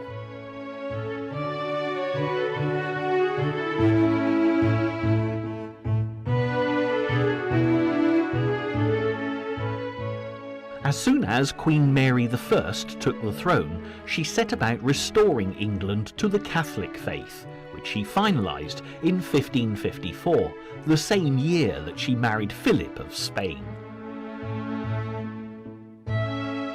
Many Protestants who refused to convert to Catholicism were burnt as heretics, and this is why this particular queen has gone down in history as Bloody Mary.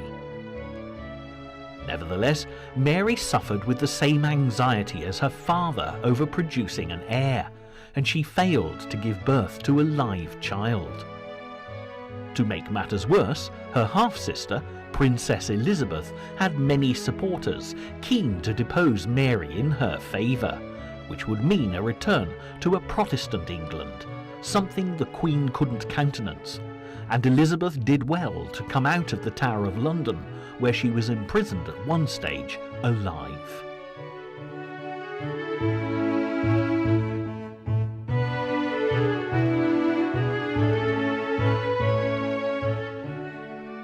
When Mary died in 1558 at the age of 42, abandoned by Philip of Spain and childless, the crown passed to Elizabeth, and the Church of England was quickly restored in 1559.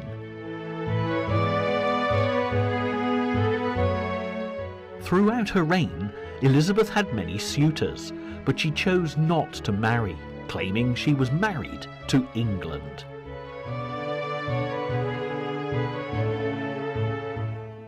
The Virgin Queen, as she became known, fought off the Spanish Armada, but the Catholics were a constant threat, and Elizabeth's cousin Mary, the Catholic Queen of Scotland, was used as a pawn in the fight for religious supremacy, just as Lady Jane Grey had been. There's often confusion about Mary I of England and Mary I of Scotland, but for Elizabeth, Mary Queen of Scots, her cousin, was one of her biggest problems. Eventually, faced with endless conspiracies with Mary seemingly at the heart of them, Elizabeth, who had kept Mary moving from castle to castle as her prisoner, finally signed her death warrant and had her executed in 1587.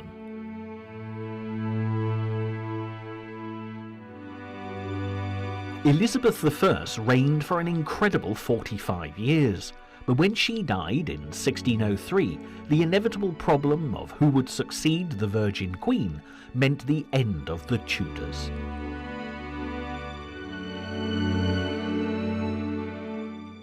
Ironically, it was the son of her cousin, Mary Queen of Scots, James VI of Scotland, a Stuart, who became James I of England, at last uniting the nations to be governed by the same sovereign.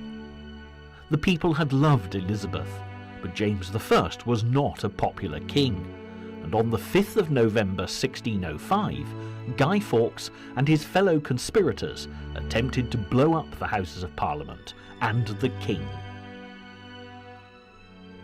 When James I died in 1625, his son Charles I succeeded him, and was, like his father before him, a great believer in the divine right of kings.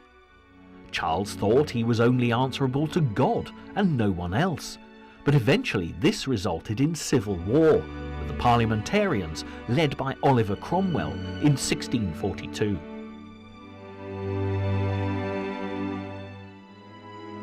When Charles and his royalists were defeated, the king was tried and executed, leaving Britain without a monarchy for the period of interregnum between 1649 and 1660, when the nation was overseen by the Lord Protector, Oliver Cromwell.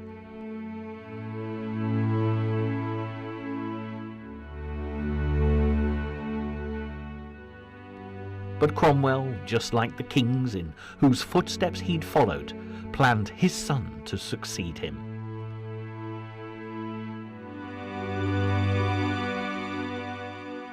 However, Richard Cromwell simply wasn't up to the task, and in 1660 the monarch was restored when the son of Charles I, yes, you've guessed it, Charles II, returned to carry on the Stuart line.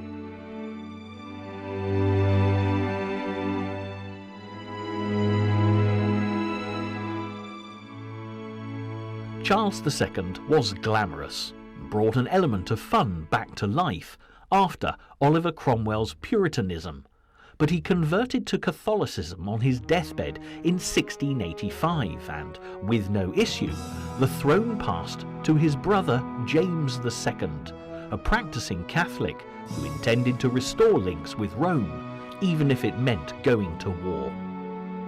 However, when his wife gave birth to a son, a Catholic heir to the throne, tensions escalated.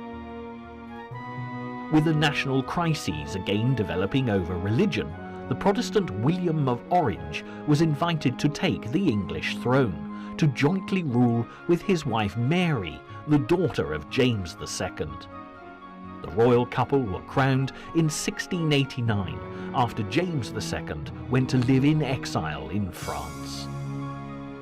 Sadly, William and Mary had no children to follow them, and after Mary's death from smallpox in 1694 at Kensington Palace, William ruled on alone until his own death in 1702.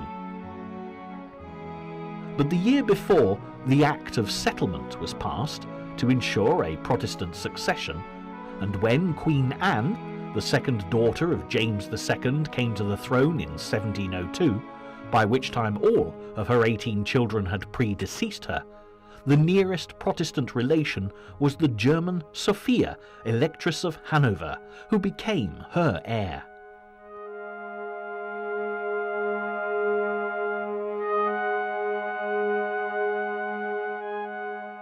Despite all the efforts made for a smooth Protestant succession, Sophia died shortly before Queen Anne in 1714, so her son George, who spoke no English, came to London to be crowned the first Hanoverian king.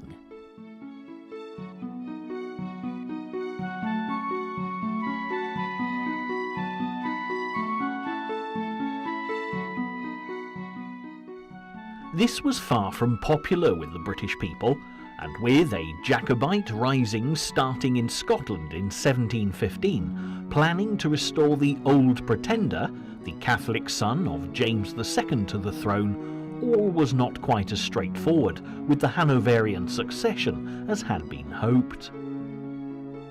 When George I died in 1727, he was succeeded by his son George II, despite the fact that as Prince of Wales he'd fought constantly with his father.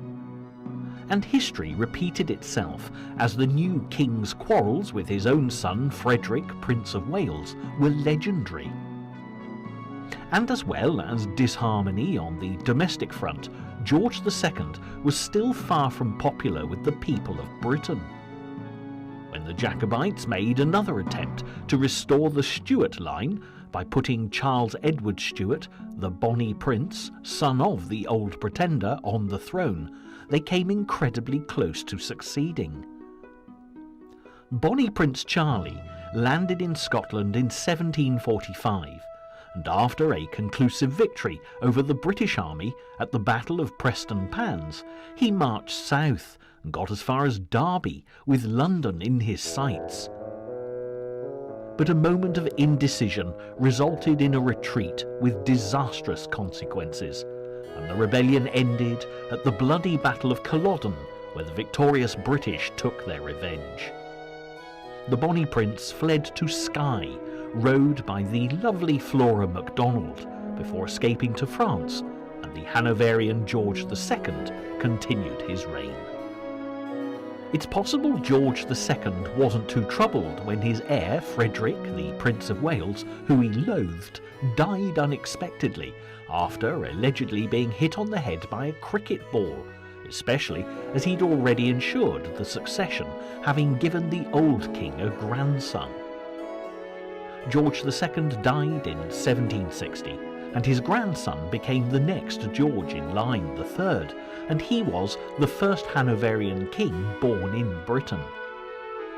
Many believe George III was mad, and he certainly showed all the signs of being so on a number of occasions. What he actually suffered from was a physical condition called porphyria that gave every indication of mental illness. But like all the Georges who'd preceded him, George III had a poor relationship with his eldest son, the Prince of Wales, who he considered a disgrace because of his wild living. Nevertheless, the future George IV had to take over as regent because of his father's ill health between 1811 and the king's death in 1820.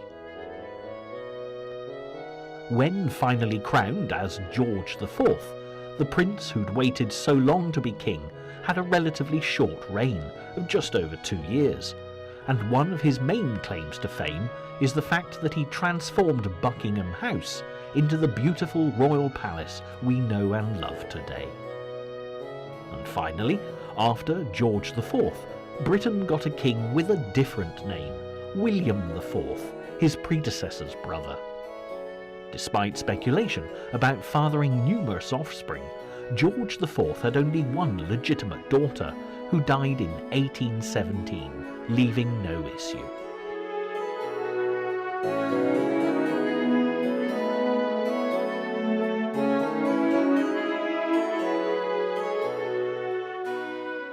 William IV was 64 when he became king. Despite having plenty of illegitimate offspring, he had no issue to legally succeed him.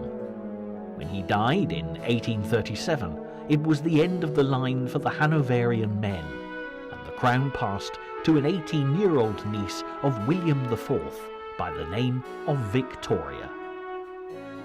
For historians, the reign of Queen Victoria is a great source of fascination, She managed to restore the popularity of the monarchy in Great Britain.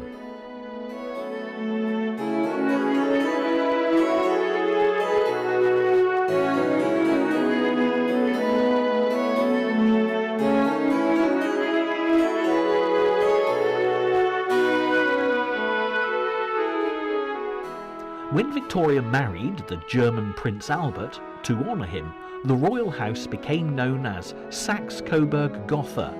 Their happy union produced 9 children, who would marry into all the major European royal families.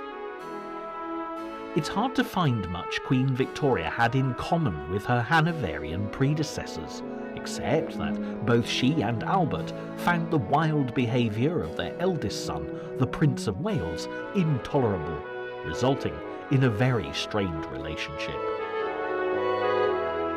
When Prince Albert died in 1861, the Queen was distraught and blamed the behaviour of the Prince of Wales for her husband's death. Waiting to become Edward VII was going to go on for many years, and when Queen Victoria died in 1901, after more than 50 years on the throne, the new king was destined for a much shorter reign. As the 20th century dawned, Edward VII brought with him a sense of freedom to the people of Britain after the constraints of the Victorian age. But when he died in 1910, the threat of war with Germany was looming large. George V had never imagined he would become king as the second son of Edward VII, but when his older brother died unexpectedly, he took his responsibilities very seriously and was a popular king at a time when his German ancestry could have been a problem. The German Kaiser, William II, causing all the problems, was actually a cousin of the British king, who considerately changed the name of the royal house from the German Saxe-Coburg-Gotha to Windsor, showing precisely where his loyalties lay.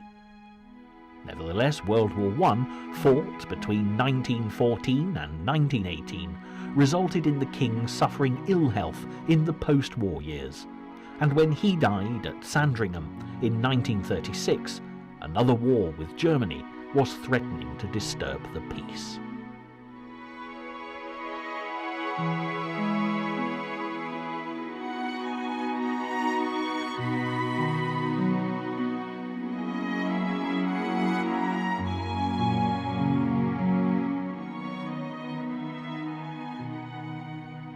At such a difficult time politically, everyone had high hopes of the new king, Edward VIII, the eldest son of George V.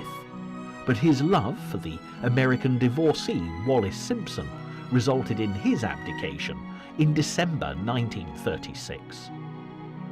The responsibility for saving the British monarchy on this occasion fell to the quietly spoken Duke of York and his young family, and with little time for preparation, he became King George VI as Britain again headed for war. George VI had 2 daughters, and the eldest, Elizabeth, became the heiress presumptive, with more time than her father to get used to the idea of becoming queen. Again, like his father before him, George VI found himself king of a nation at war in 1939, and the 7 years of the Second World War took a considerable toll on his health. Yet the young Princess Elizabeth could never have guessed she would lose her father and become queen quite as soon as she did. When George VI died in 1952, the new Queen Elizabeth II promised herself to the nation, and her coronation in Westminster Abbey in 1953 was watched by people everywhere as it was televised. Moving into the media age, Queen Elizabeth II has seen her family face a hungry world press, constantly searching for the latest royal news stories. In 1981, her eldest son, Charles, the Prince of Wales, married Lady Diana Spencer, and their every move was under scrutiny. After securing the succession with 2 sons, princes William and Harry, the marriage sadly ended in divorce in 1996, and a year later, Diana, Princess of Wales, was killed in a tragic car accident on the streets of Paris. As a result, the Queen has carried the responsibility for leading her family into the 21st century, as she still works tirelessly to guide the future heirs to the throne, as they too face a lifetime of service to the nation. And on that very positive note, as the next generation of the British monarchy steps into the breach, as William Shakespeare so eloquently put it, who can say what the future might bring? We've all come a long way from Boudica, the queen of the ancient Britons, leaving a wake of destruction wherever she went, to Elizabeth II leading gently by example, leaving only happy memories for those of her adoring people fortunate enough to meet her. As the history books tell, even with royalty, things don't always go necessarily to plan, with happy ever after endings. But one thing's absolutely for certain: a monarchy that can adapt to the age in which they live will always survive and get stronger, whatever might have gone before.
When you look back in history at royal romances, surprising as it may seem, few have happy ever after endings, and in many instances, the idea of love and marriage being inextricably linked is not quite as common as you might at first think.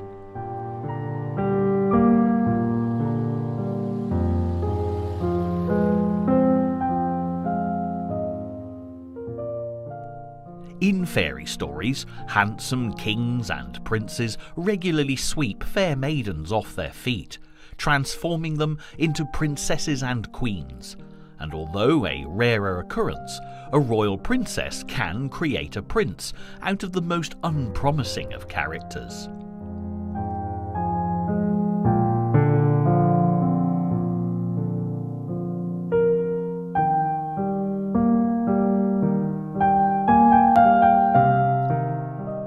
But in real life, as most of us know, the course of true love never runs smoothly, and in the case of so many highly publicised royal romances, past and present, the pursuit of love can be even more hazardous.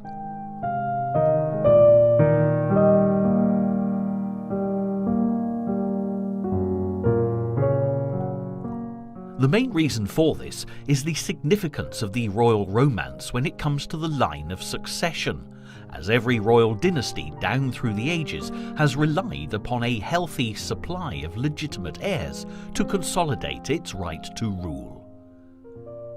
The pressure this is put upon monarchs and monarchs-in-waiting to marry the most suitable princes or princesses isn't always a recipe for wedded bliss, although there have been occasions when prospective brides and grooms met each other for the first time on the way to the royal chapel, and went on to enjoy a long, happy, fulfilling, fruitful and faithful alliance.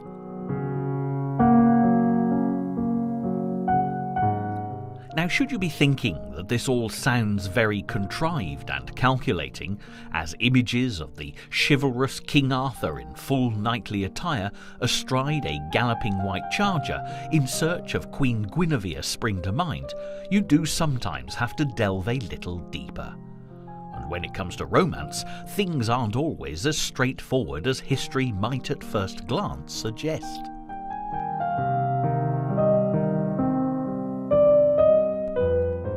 Travelling around Great Britain, there are any number of locations that claim to be connected with the legendary king.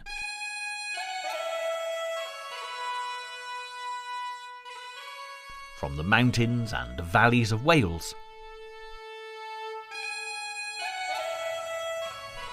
over the mystical Bodmin Moor to the wild Cornish coast at Tintagel and Land's End.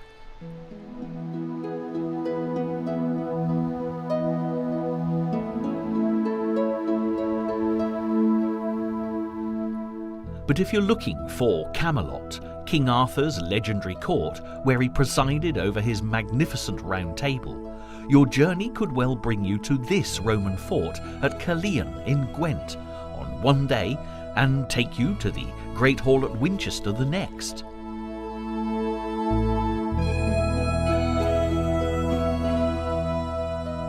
And to confuse matters still further, the graves of Arthur and Guinevere can be found amongst the ruins at Glastonbury Abbey, or so the legend goes.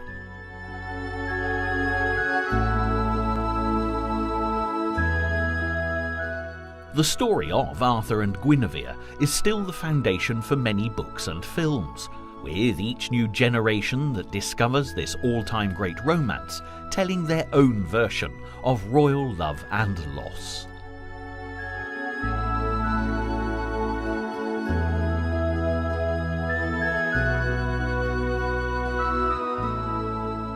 Upon realising that King Arthur's most influential advisor was a magician called Merlin, it's evident that this is perhaps not the most fact-based of romances. But when the successful older king spotted the beautiful young Guinevere, he asked Merlin to make all the arrangements for a royal marriage.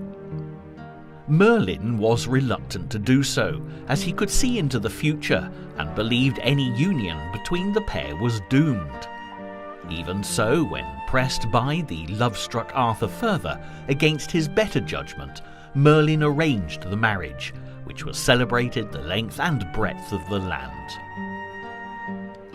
And one wedding gift was so well received, it's actually gone down in history, namely a certain round table given by the father of the bride, where Arthur's knights would all be given their place. All was well, until one of these knights, Sir Lancelot, fell in love with the Queen, who was quite literally swept off her feet by this knight in shining armour.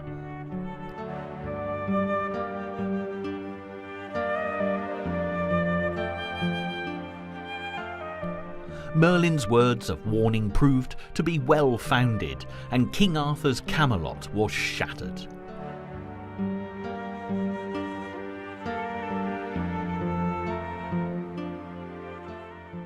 Arthur was killed in battle by one of his other knights, Sir Mordred, and legend has it that he sleeps beneath Cadbury Castle in Somerset, ready to return to save the nation if it's ever in danger again.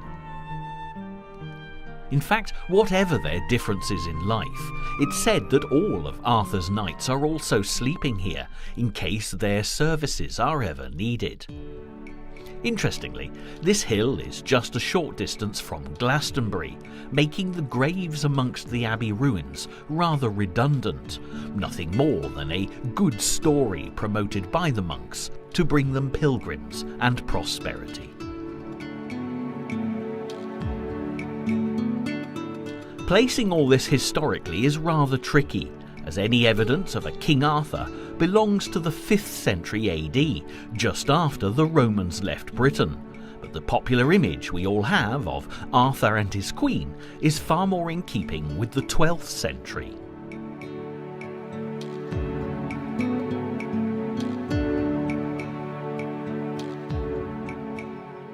This is because a Welsh bishop known as Geoffrey of Monmouth, in honour of the lovely border town where he originated, wrote the History of the Kings of Britain during the early 1100s, and where factual evidence was missing, he allowed his imagination to recreate the story.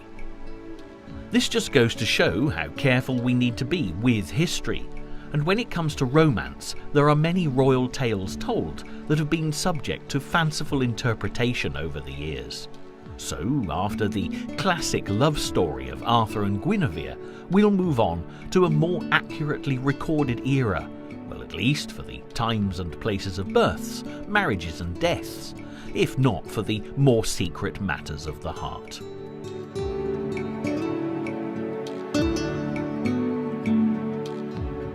While Geoffrey of Monmouth was busy writing about the kings of Britain's past in the 12th century, the royal family of his time were equally as fascinating as any of the stories he had to tell. For most people, Richard I, the Lionheart, is the best-known king of this particular century.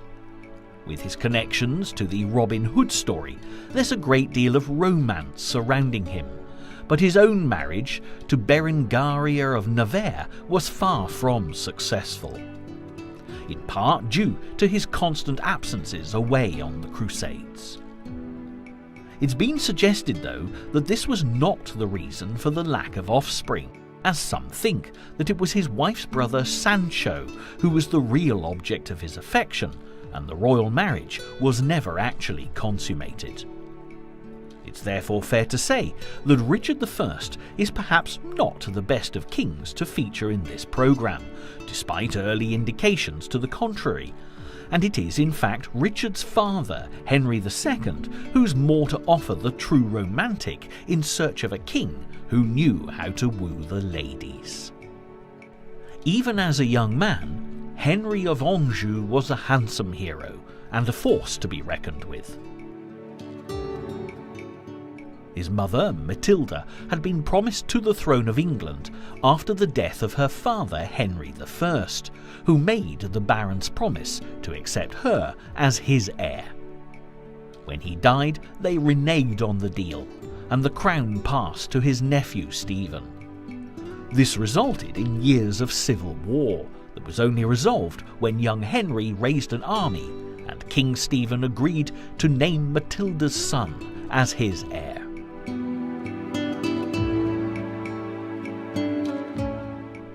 Stephen died in 1154, and when Henry was crowned king at Westminster Abbey, the handsome French-born 21-year-old brought with him a queen, his French wife, Eleanor of Aquitaine.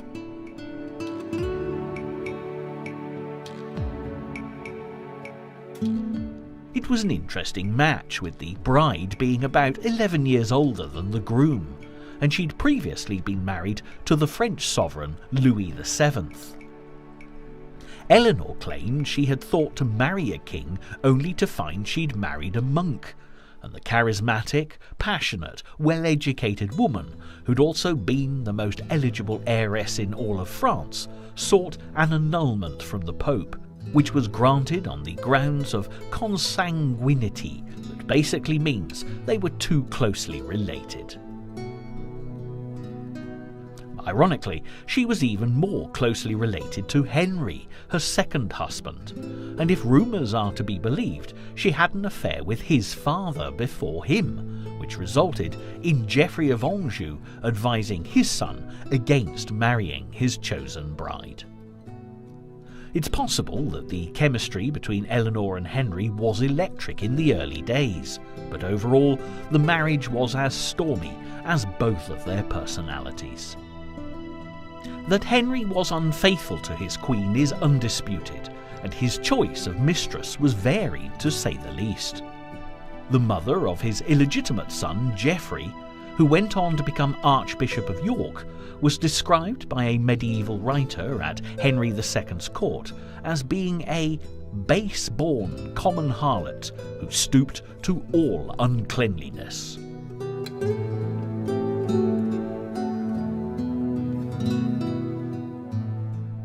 Henry also fathered illegitimate children with Alice of France, the daughter of Eleanor's former husband, Louis VII, and his second wife, Constance of Castile. And if that wasn't complicated enough, Henry was actually supposed to look after her, as she was betrothed to his son, Richard the Lionheart, of Robin Hood fame mentioned earlier.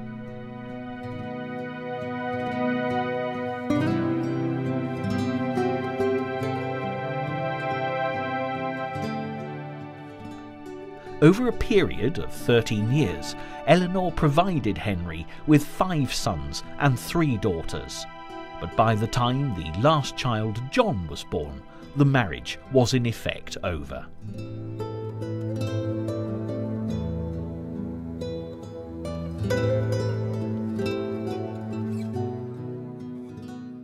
Again, this hardly sounds like a first-rate romance, but one of the major factors in the deterioration of Eleanor and Henry's marriage was a lady who we know very little about, generally referred to as the Fair Rosamond, who the king was quite openly head over heels in love with.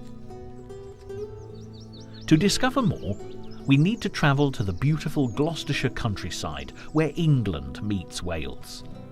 Their border regions, known as the Welsh Marches, were controlled by the Marcher lords, often of Norman descent, with strong ties to the English kings, and Henry II met his Fair Rosamond while visiting her father, a Marcher lord. This wonderful manor house, a former Cistercian abbey in the Forest of Dean, was built on land granted by Henry II, and while records exist of later monarchs staying at the abbey while hunting in the royal forest, there's been speculation that Henry and Rosamond might have met in secret here when the king was in the district.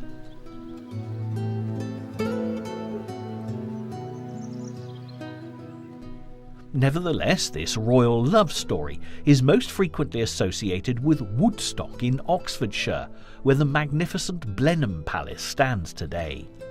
Long before the classical architecture of Vanbrugh dominated the scene, Henry installed Rosamond in a lodge here.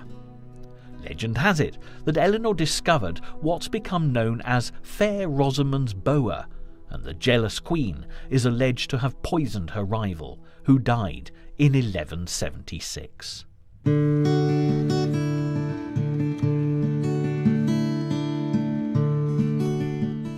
Although a good story, this is unlikely to be true, as Eleanor was spending more time away from Henry, attending to her lands in France, with the royal couple having in reality all but separated. As time passed, she took revenge on her philandering husband by turning his sons, especially her favourite Richard, against him, which eventually led to Henry's downfall and death at the age of 56.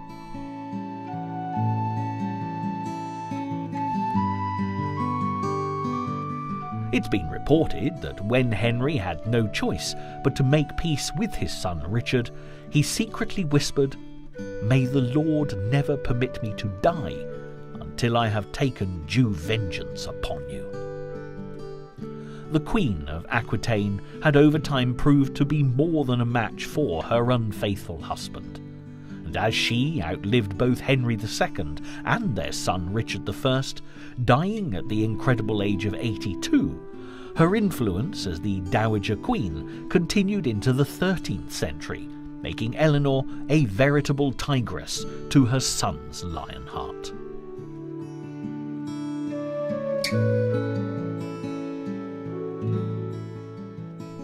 Down through the ages, it's unusual to find a queen with the wealth, power, survival skills, and sheer manipulative cunning of Eleanor of Aquitaine. And as we move on 300 years to the time of King Henry VIII, you can't help wondering if this much-married monarch had found himself with a wife of Eleanor's mettle, history might not have had a very different outcome.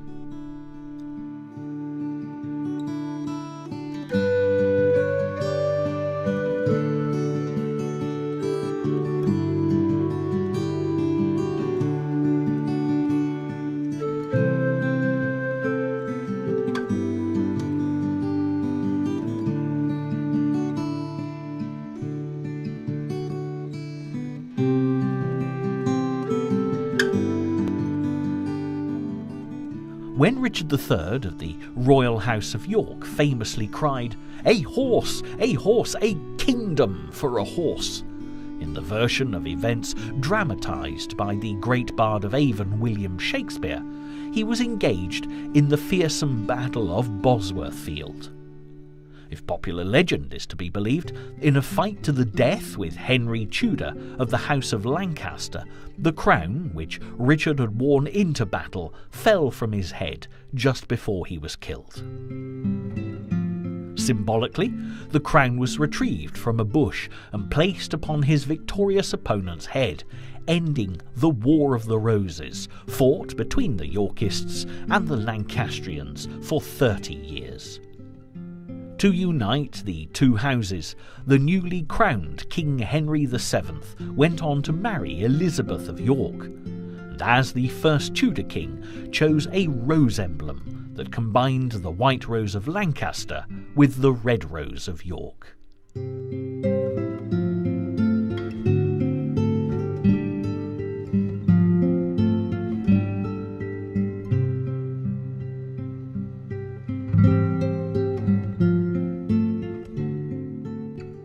As a new royal dynasty, the line of succession was extremely important, but it proved advantageous that Henry VII had produced an heir and a spare, because his eldest son, Arthur, died, and the title of Prince of Wales passed to his second son, Henry, along with Arthur's widow, Catherine of Aragon. It was the old king's dying wish that Henry VIII should marry the Spanish-born Catherine of Aragon, and the wedding took place just a fortnight before his coronation at Westminster Abbey in 1509. Catherine was older than her bridegroom, and a special dispensation had to be given by the Pope in Rome for the marriage to take place, even though Catherine declared that due to their youth, the union with Arthur had never been consummated.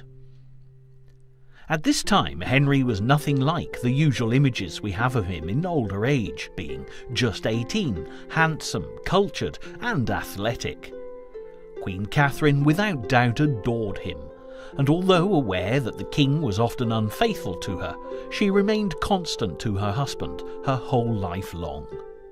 It was an arrangement that would probably have suited both parties very well, had it not been for the fact that of the 6 children born to them, only one survived, with the added misfortune of being a girl.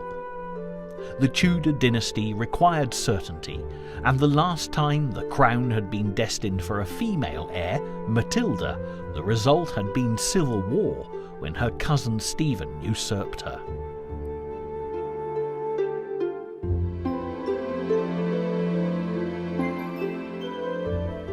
As Catherine went beyond childbearing age, Henry turned to the Pope for an annulment, believing that the marriage was cursed because his queen had been his brother's widow. However, as the Vatican had allowed the union by virtue of a special dispensation to get around this in the first place, they were hardly going to agree with Henry, which would mean admitting that they'd got it wrong. Never a man to accept no for an answer, Henry broke away from Rome, made himself head of a new Protestant Church of England, and granted himself a divorce so that he could marry Anne Boleyn, who was already expecting his child. Although Catherine always refused to accept the divorce despite being separated from her daughter and forced to live without the comfort she was used to, in her heart she believed Henry would return to her. When Anne's child proved to be another girl, and efforts to produce a son were fruitless, the methods the desperate queen is alleged to have employed to achieve this resulted in her being sent to the Tower of London and executed for high treason in 1536, the year that the spurned Queen Catherine died.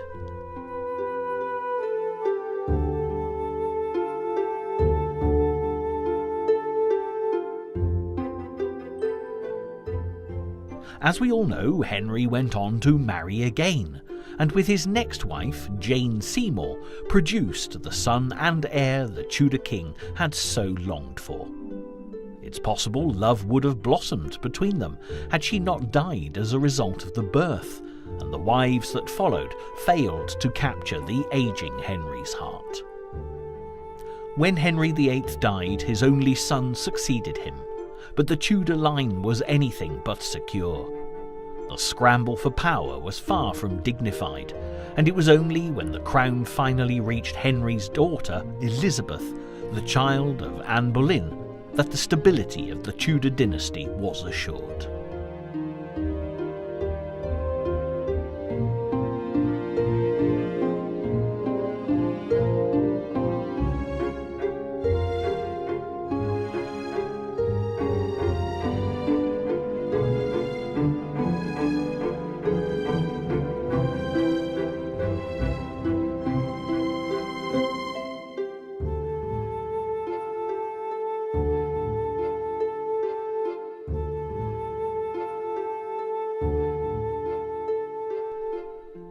Elizabeth I ruled for an incredible 45 years, and is a source of great fascination, not least because she chose never to marry. She was surrounded by suitors, yet steadfastly refused to make the ultimate commitment to any of them. At that time, if she'd married, all her wealth, power and position would have passed to her husband, and she learnt while she was still very young that she was being targeted by men who coveted her power.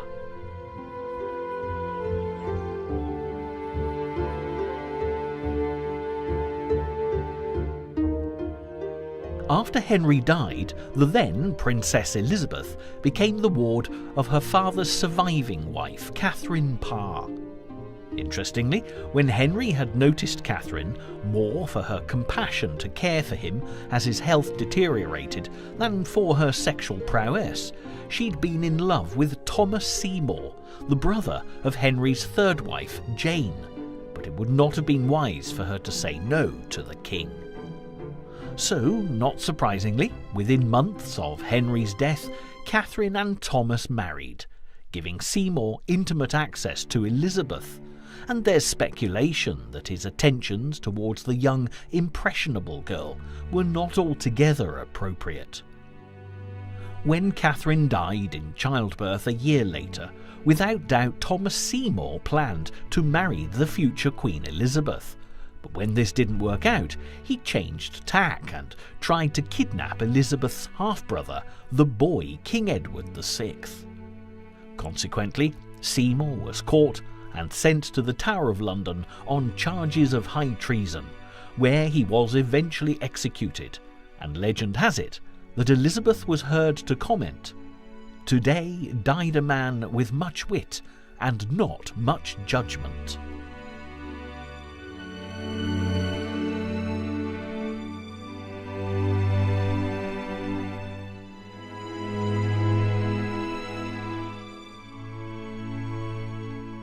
Elizabeth had perhaps had a lucky escape and was evidently very cautious when she came to the throne.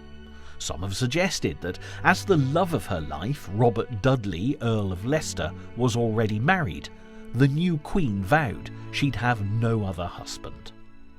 Also, her cousin Mary Queen of Scots had been turned into nothing more than a pawn in an elaborate and deadly political game as a result of an unwise marriage to Lord Darnley, and when he was eventually murdered, rather than learning from her mistakes, she made another equally disastrous marriage.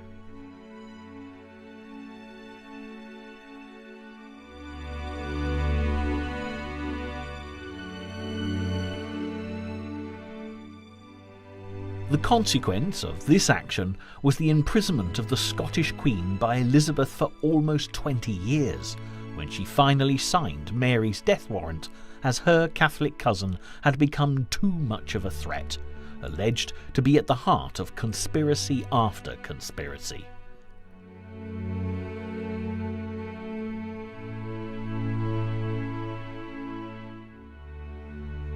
Whether Elizabeth was a virgin in the true sense of the word is impossible to say.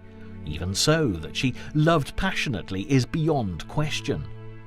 But like the Elizabeth that would follow her centuries later, this Tudor queen put service to her people and her country first, and England prospered.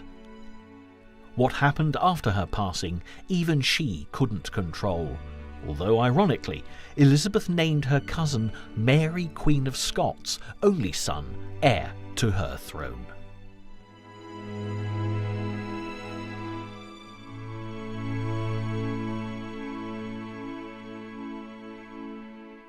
As any good history book will tell you, the Tudors were followed by the Stuarts, and although James I, son of Mary Queen of Scots, united England and Scotland, both he and Charles I, the son who followed him, were clever men who proved to be disastrous kings.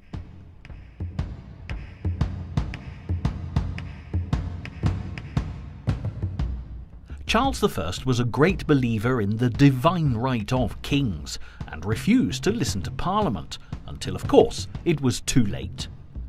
Led by Oliver Cromwell, the parliamentarians launched a civil war against the king and his royalist supporters, which resulted in the execution of Charles I, leaving the nation subject to the puritanical protection of Oliver Cromwell, who even outlawed Christmas.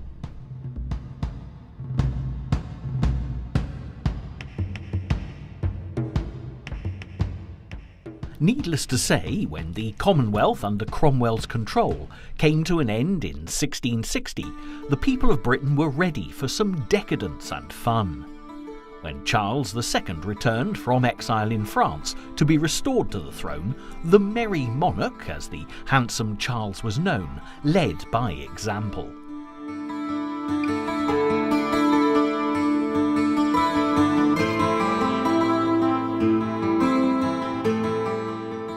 He's most famous for having a succession of high-profile mistresses, but his favourite was, without doubt, the actress Nell Gwynn.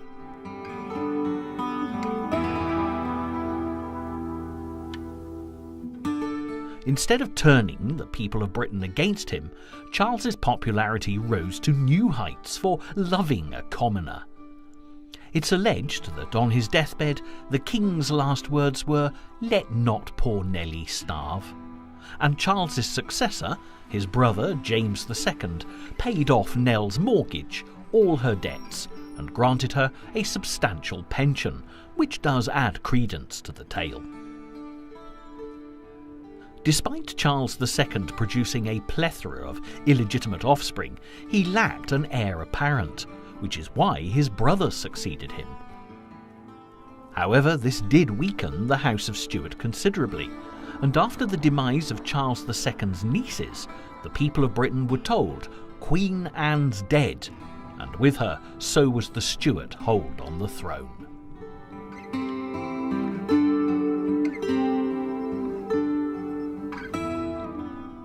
And at last, we come to a genuine royal love story between a king and a queen, who met each other for the first time at St. James's Palace 6 hours before they were married in 1761. The bridegroom was King George III of the Royal House of Hanover, and his bride was Princess Charlotte of Mecklenburg-Strelitz, seems the couple had similar tastes, sharing a love of the countryside, and the king, often known as Farmer George, was fascinated by anything to do with agriculture.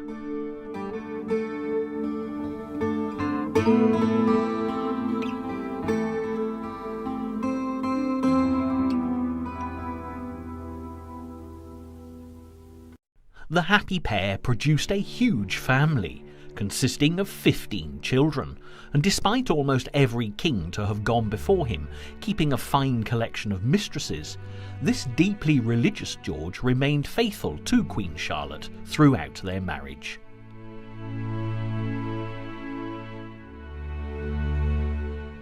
But if you're expecting a happy ending, you're going to be sadly disappointed. In 1788, the king's behaviour became very strange, and many believed him to be mad.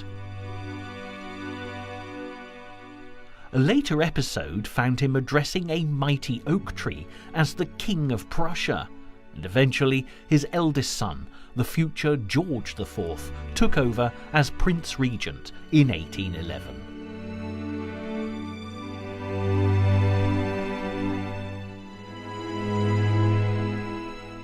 What it now appears he was suffering from was the physical illness porphyria, which manifested itself as madness, and as her husband faded before her eyes, the once gracious Queen Charlotte became increasingly depressed and actually died 2 years before George III did. Now, although when it came to womanising as Prince Regent and King, George IV was notorious, whether or not he ever actually found love is difficult to say. Ironically, his younger brother William, who succeeded him because George IV had produced no legitimate heir, fared rather better in love, albeit his liaisons were equally as scandalous. William IV was king for just 6 days short of 7 years, and already 61 when he came to the throne.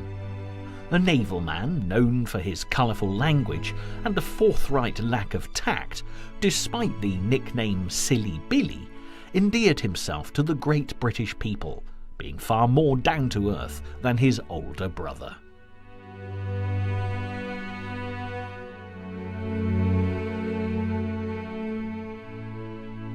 When it came to the ladies, like Charles II, William had a very public affair with an actress, which lasted for 22 years, and as depicted in this cartoon by the political satirist of the day James Gilray, resulted in 10 illegitimate children. But there is another love story which involves William, while still Duke of Clarence, that is far less well known, and we've travelled to the beautiful county of Gloucestershire once again to visit the magnificent Berkeley Castle. No stranger to royal scandal, this is where the unfortunate King Edward II was murdered way back in the 14th century, and throughout history this has been one ancestral seat with more than its fair share of colourful characters. And it was a very interesting Countess of Berkeley who's thought to have attracted the Duke of Clarence's attention back in the early 1800s. Mary Cole was a butcher's daughter from Gloucester, who rose considerably above her station in life to marry Frederick Augustus, the 5th Earl of Berkeley, in 1796. However, a number of their children were born well before this date, but it was claimed that an earlier wedding had taken place, generating considerable legal wrangling over the validity, and there were even suggestions that the parish records in Berkeley's Church of St. Mary were tampered with. When the Earl died in 1810, while questions over which children were legitimate were being asked, Mary was evidently a very attractive widow. This was at the time when the Prince of Wales became Prince Regent, and a few years later, the future George IV's only legitimate heir, Princess Charlotte, died in childbirth. It also coincided with a period of financial trouble for William, and with no heir apparent, the race was on amongst all the sons of George III to come up with a healthy, legitimate offspring to carry on the line of succession. William left the actress Dorothea Jordan, with whom he'd had 10 children, and started the search for a wealthy, suitable wife. The Countess of Berkeley had produced 12 children, so was obviously fertile, and it's highly likely that the lovely Mary was as down-to-earth as the Duke of Clarence was, and it's probable they would have done very well together. But here's the irony. Although William had enjoyed a blissful existence with his actress mistress, not to mention the bedroom antics of his brother, the Prince Regent, it was felt the Countess of Berkeley would bring the monarchy into disrepute because of the legitimacy issues connected with her children. So the future King William IV married a suitable princess, Adelaide of Saxe-Meiningen, but the 2 daughters the union produced died in infancy, and the throne passed to William's 18-year-old niece, Victoria, daughter of his younger brother, the Duke of Kent, when he died in 1837. Although the most commonly perceived image we have of Queen Victoria is that of a stern elderly lady dressed from head to toe in black, when she came to the throne she was a lovely young girl, and immediately thoughts turned to finding a suitable bridegroom. The preference for Victoria's first cousin, Prince Albert of Saxe-Coburg-Gotha, was confirmed when the couple met for a second time in 1839, having first encountered each other 3 years earlier. Evidently, the new queen approved of Albert, describing him as so sensible, so kind, so good and so amiable, with the added bonus of the most pleasing and delightful exterior and appearance you could possibly see. In fact, the couple were married at St. James's Palace on the 10th of February 1840, after Victoria had proposed to Albert, as protocol demanded of a reigning monarch. Despite its undoubted convenience, this was a royal marriage based on love, making it, as this programme has demonstrated, something of a rarity.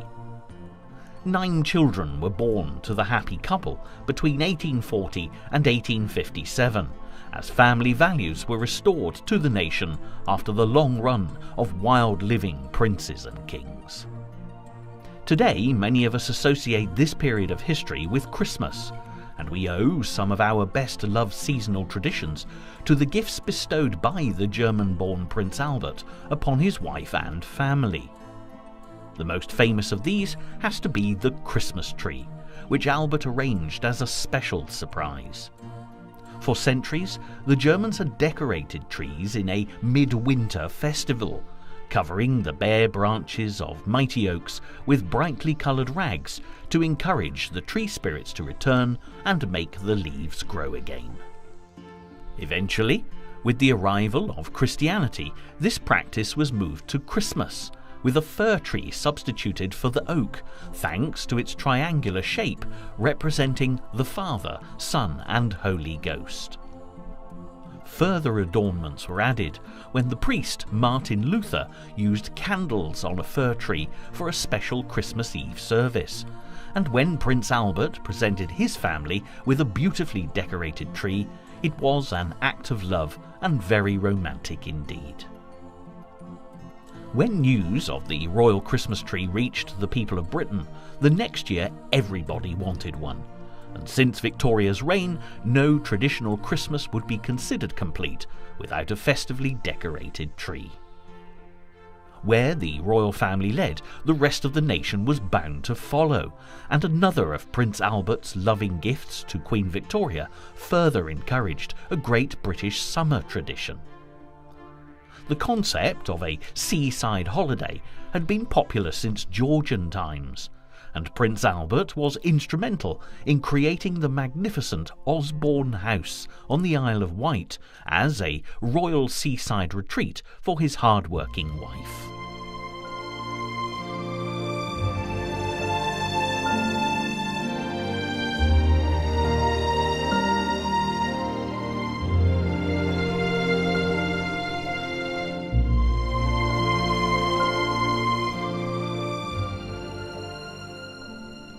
the Isle of Wight became a popular destination for holidaymakers, but the royal retreat remained extremely private. And even today, you can still find evidence of how Victoria and Albert, accompanied by their children, enjoyed the pleasures of the Isle of Wight.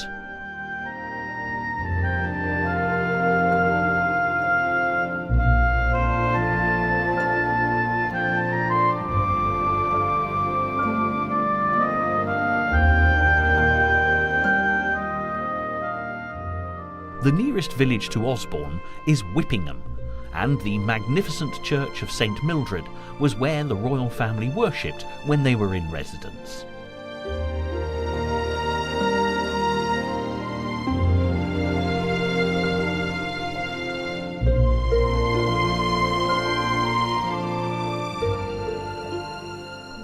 Also, the row of almshouses opposite the church were built on Queen Victoria's instructions for the retired royal servants from the Osborne estate, making this a surprising find along an incredibly quiet single-track country lane. For Victorian visitors to the Isle of Wight, the advent of steam and the creation of the railway provided a most popular means of transport, and Queen Victoria herself travelled by train around the island. Part of the railway system has been restored by the Isle of Wight Steam Railway Society, and with their prized collection of Victorian railway carriages, their headquarters at Haven Street is a delightful destination.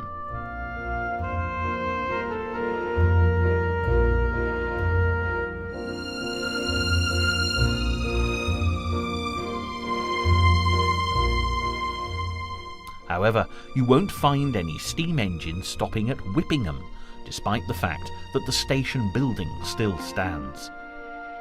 This was actually Queen Victoria and the royal family's own private station in the 19th century, and a short walk along the peaceful footpath will uncover traces of the old platform where once upon a time, not all that long ago, a happily married royal couple alighted from a stylish carriage to hide from the world and enjoy a seaside holiday with their children.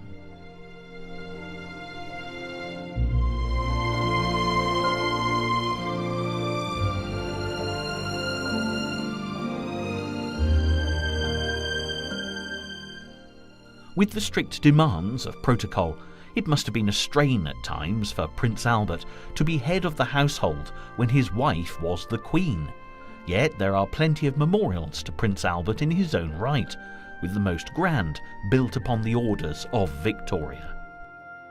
If proof were needed that the Queen adored her husband, when this promising royal love story came to a tragically abrupt end, with Albert's death in 1861 at the age of 42, Victoria wore funeral black for the rest of her life.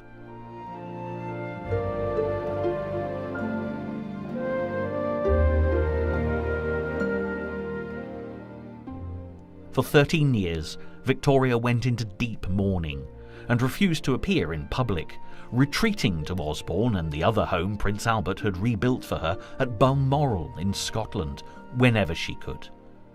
In fact, so complete was Victoria's withdrawal from her people that there was even talk of the abolition of the monarchy. But there was one man who is thought to have been instrumental in restoring Queen Victoria to her waiting public, a Scottish servant by the name of John Brown. Much has been written on the subject, and it's alleged that there was even a secret marriage between this mismatched couple, with satirists of the day referring to the Queen as Mrs. Brown. Whatever the true facts, Queen Victoria had a passionate love affair with Scotland, and even the prime ministers that served her were forced to travel north of the border on occasion to seek an audience with Her Majesty. Without doubt, her favourite was Benjamin Disraeli, who she much preferred to his main rival William Gladstone, who she loathed. Although there's no suggestion of impropriety here, it does go to illustrate how Queen Victoria developed strong attachments to certain people, relying on them both personally and professionally. Nevertheless, it was a lock of John Brown's hair that she allegedly requested her doctor place in her coffin, and when she died in 1901, the secret of whatever happened between the Queen and John Brown was buried with her. Queen Victoria's fondness for her favourites and lack of amusement with those who displeased her is legendary, and even her own children were not exempt from her wrath.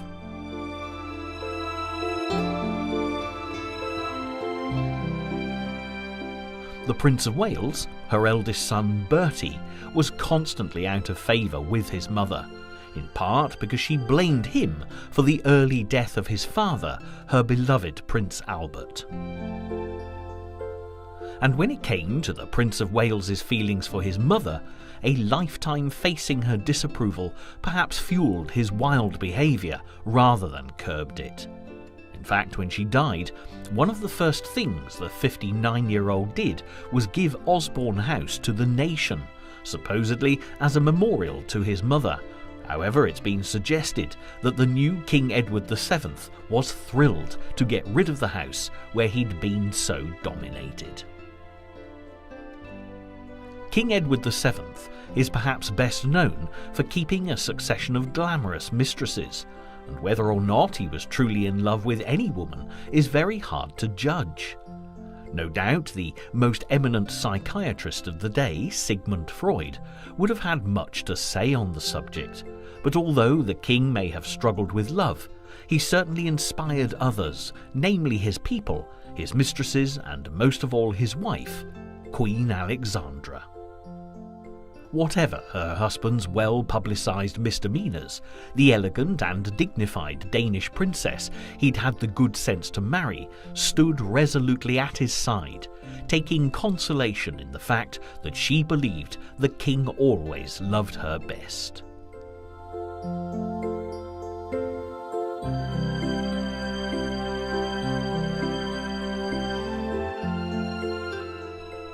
Moving into the early 20th century, one of the most famous royal romances of all times resulted in a marriage, but also threatened the monarchy, and brought about the abdication of King Edward VIII in 1936. The object of Edward's affections was an American divorcee, Wallis Simpson, who he was determined to marry as soon as she was free. Britain as a nation was shocked, and felt that the American socialite had stolen their king. Some suggest that Edward had found a convenient way of shirking his royal duties, while others are of the opinion that this was indeed true love, and the king had been braver than those of his predecessors who'd settled for a marriage of convenience and a string of mistresses. As Duke and Duchess of Windsor, Edward and Wallis lived in exile in Paris and were only parted when the Duke died from throat cancer in 1972. As our time looking at royal romances draws to a close, we couldn't possibly conclude without considering the most widely publicised royal romance of all time between Charles, His Royal Highness, the Princess of Wales, and Lady Diana Spencer. Ironically, had Edward VIII ruled as king, married a suitable lady and produced an heir, Prince Charles may never have found himself first in line to the British throne. When he was just 3 years old, his mother became Queen Elizabeth II, and by the time the prince had come of age, every press agency in the world was speculating about who the eligible young royal would marry. Prince Charles certainly seemed to be in no hurry to find a bride, but shortly after his 30th birthday, he met the shy youngest daughter of Earl Spencer of Althorp, Lady Diana. With an impeccable ancestry, Diana had been born on the royal estate at Sandringham before moving to Althorp in Northamptonshire when her father inherited the title Earl Spencer. After a brief spell at finishing school, Diana bought herself a flat in fashionable Fulham and flourished as a children's nanny, a job that she loved.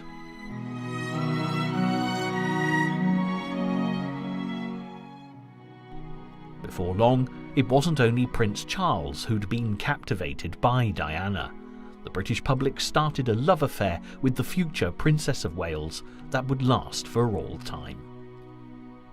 It was a 20th century fairy story come true, and when Diana left Buckingham Palace, a lady, to marry her Prince Charming under the huge dome of St. Paul's Cathedral on the 29th of July 1981, she returned a princess to the delight of the cheering crowds.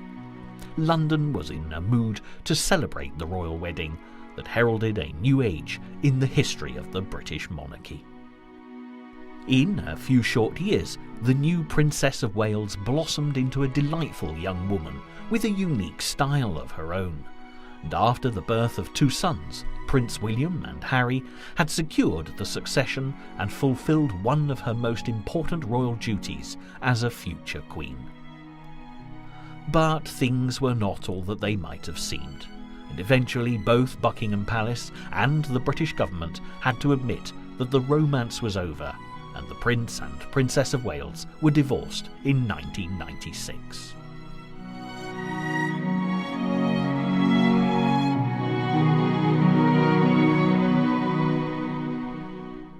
And as we all know, this was not the end of the story.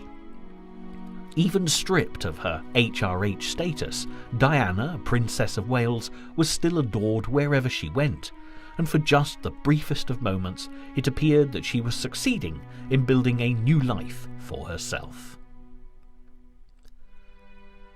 Then tragedy struck on a Paris night in August 1997, when Diana was killed in a car crash, along with her companion, Dodi Al-Fayed, and their driver. The outpouring of public grief and the dignified funeral of the young woman who'd changed the face of British royalty proved beyond question just how adored Diana had been. And when she was finally laid to rest on a peaceful island in the middle of the Oval Lake at Althorpe, her ancestral home, the nation vowed never to forget Diana, Princess of Wales.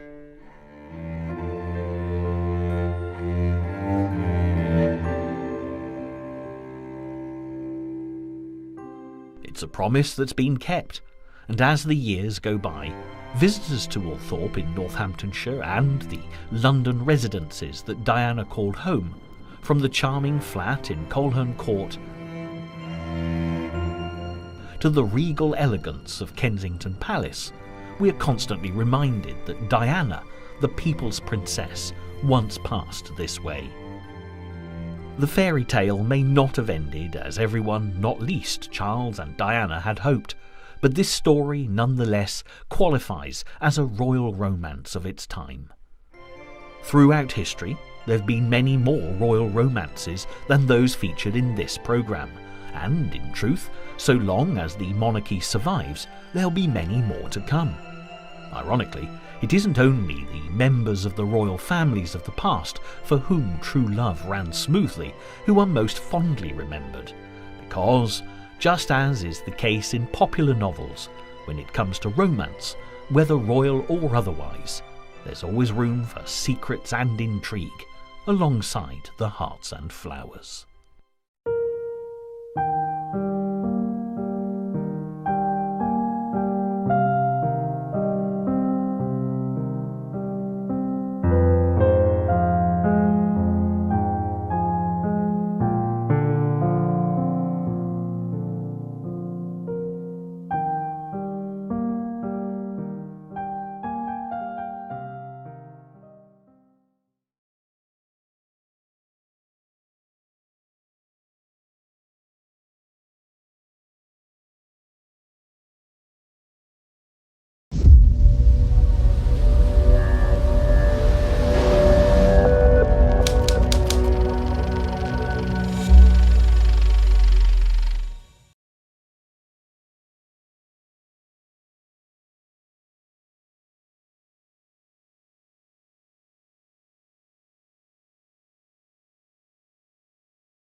There are some who would argue that in the 21st century, a monarchy of any description is an outdated institution, but paradoxically, it only takes the merest hint of a royal scandal or conspiracy for the world press to be in hot pursuit of the story.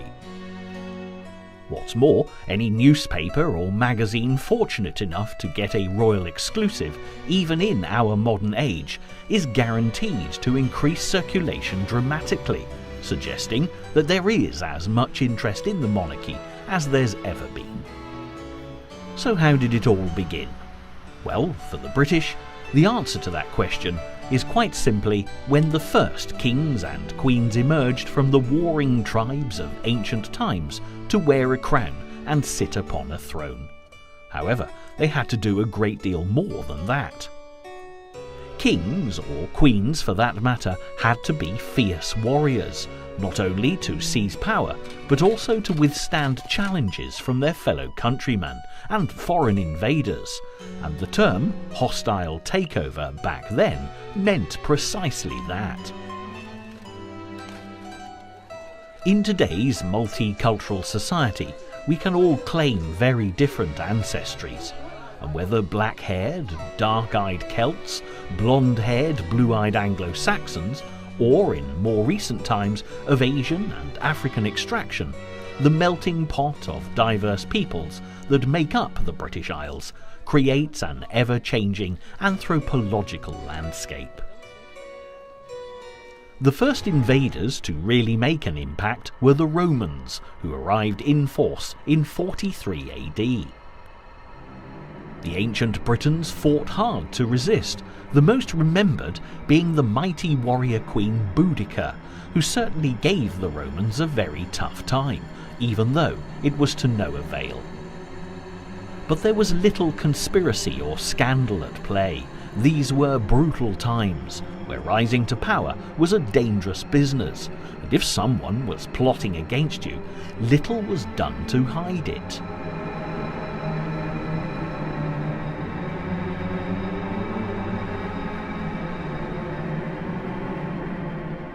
Nevertheless, the Romans were an altogether more sophisticated bunch than the ancient Britons, and you only have to look at their legacy of long straight roads, fine architecture, and beautiful baths to appreciate this. And when it came to conspiracies, they were centuries ahead of their time. As we all know, Julius Caesar, who first set foot in Britain before the main Roman invasion, crying, "I came, I saw, I conquered," in point of fact, came to nothing more than a very sorry end, stabbed to death on the steps of the Forum in Rome by those he'd thought were his closest friends.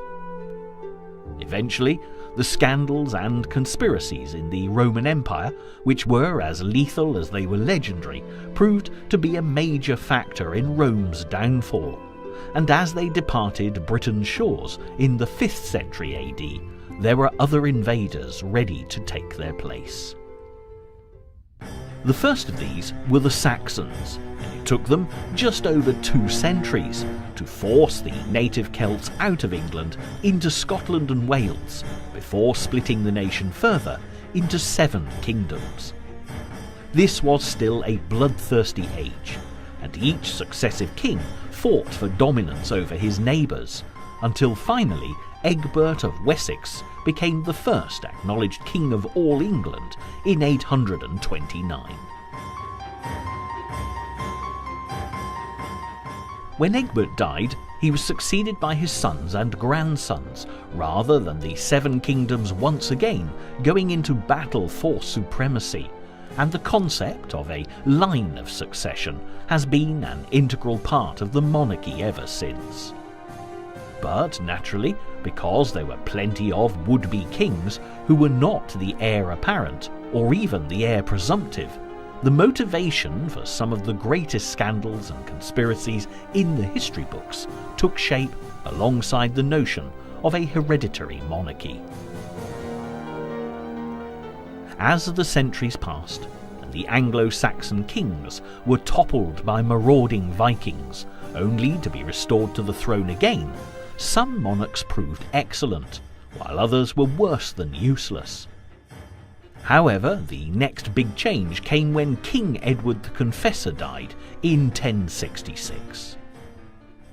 Now, although you might not know much about this king, the date will be very familiar as the year of the Battle of Hastings, which came about because Edward, who died childless, allegedly promised the English throne to two different people: his brother-in-law Harold, who the conspiracy theorists believe the old king disliked intensely, and his distant cousin William, Duke of Normandy.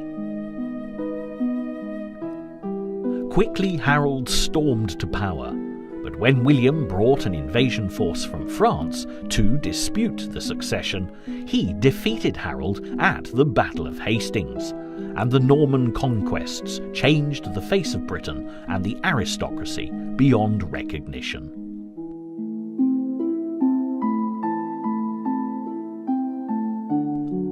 William I, or the Conqueror as he's better known, surrounded himself with Norman nobles, but subduing the English was no easy task, and he still had his lands in Normandy to oversee. In fact, he died in France while attacking the city of Nantes.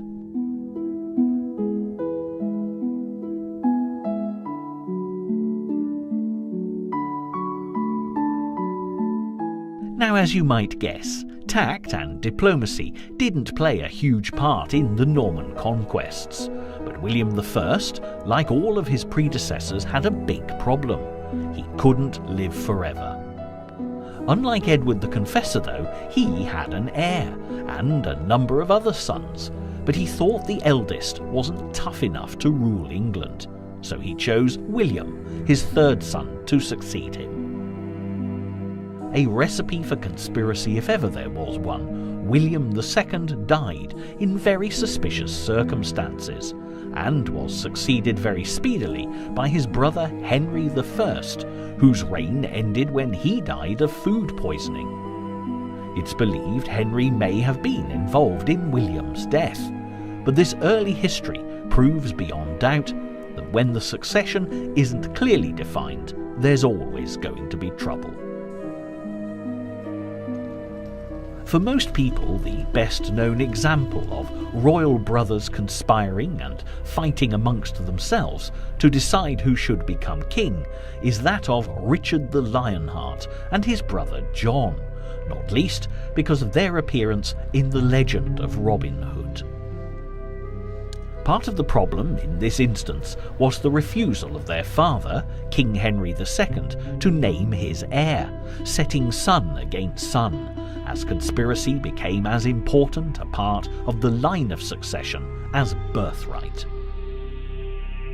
Matters were further aggravated because the mother of both Richard and John, Eleanor of Aquitaine, wasn't averse to taking sides, and as her marriage to their father had deteriorated into a veritable war zone, she actively encouraged Richard, her favourite, to take up arms against his father.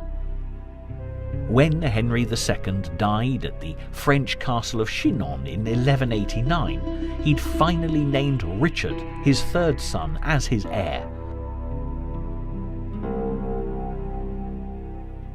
And so began a period of history dominated by crusader knights, holy quests, and ubiquitous damsels in distress.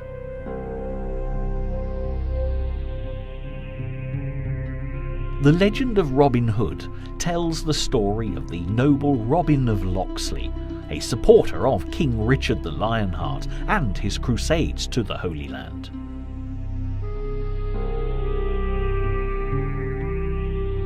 When Robin returned from the Crusades, he found that King Richard's brother John had taken charge of the country, raising taxes to fill his own pockets, leaving the English people facing extreme poverty and starvation. And to make matters worse, Prince John and his greedy nobles had confiscated the lands of those away fighting the Crusades with King Richard, including, of course, the property of Robin of Locksley. Robin turned outlaw to wreak revenge on John, and joined together with other like-minded outlaws in Sherwood Forest, plotting to remove the usurping prince from power and restore King Richard's throne. Robin, his band of merry men, and the fair maid Marian stole from the rich, namely Prince John and his cronies, to give to the poor, the wronged citizens of the nation.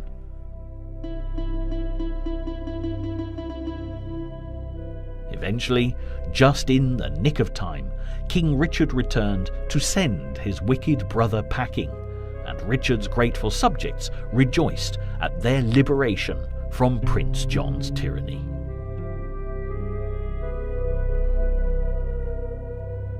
It's a wonderful story, and has become so much a part of popular culture that Richard the Lionheart has gone down in history as one of the greatest kings of all time, while his brother John, who did actually succeed Richard after his death in 1199, is often referred to as Bad King John. However, delve a little deeper and you'll find a very different version of events.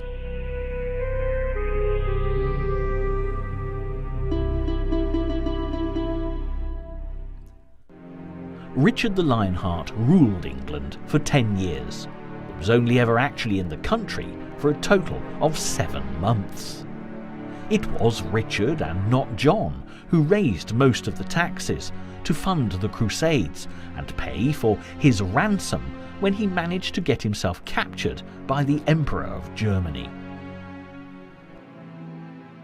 Whether Prince John, as he then was, played any part in the abduction of his brother is frequently speculated about, but has never been proved, and as Richard failed to produce an heir, no doubt as a direct result of always being away fighting or in prison, the crown eventually passed to John anyway. If John did conspire against his brother Richard, when he came to the throne, he certainly got a taste of his own medicine, when the nobility rebelled against him, forcing the signing of Magna Carta, which prohibited any abuse of royal power by King John or future monarchs.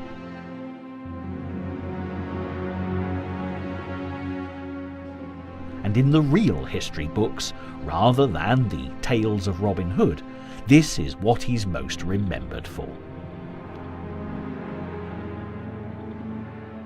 To say that Richard the Lionheart wasn't all good and King John wasn't all bad is probably the fairest assessment of these two kings.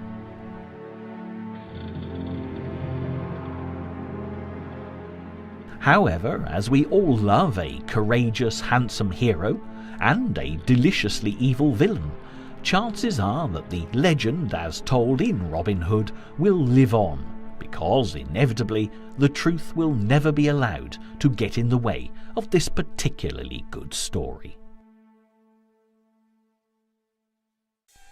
Having explored the scandal and conspiracy of sibling rivalry, we move on in time to the grandson of King John, and a family history with far too many skeletons in the cupboard.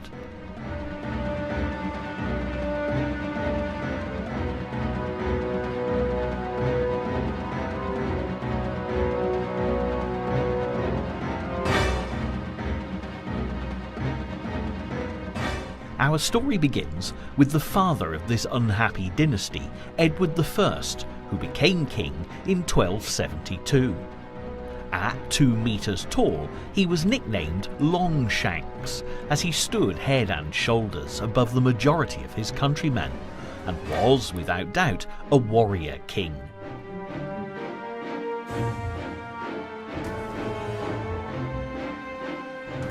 Near neighbours Scotland and Wales certainly discovered this to their cost.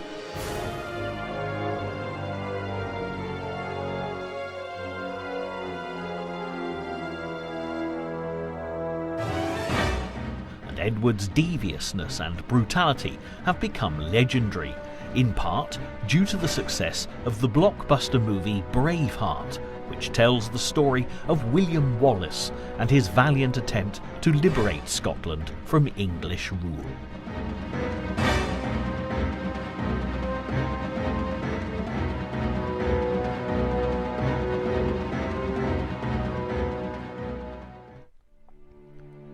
But yet again, when we come to the question of the succession, the son, who Longshanks created Prince of Wales in 1301, had always been something of a disappointment to his confrontational father. Edward II couldn't have been more different from Edward I, and with the benefit of hindsight, his homosexuality was a major factor in the troubles that beset him. Warring with Scotland was of little interest to him, and after his father's death, when the Scots took on the English at the Battle of Bannockburn, Edward's army was beaten and the independence of Scotland assured.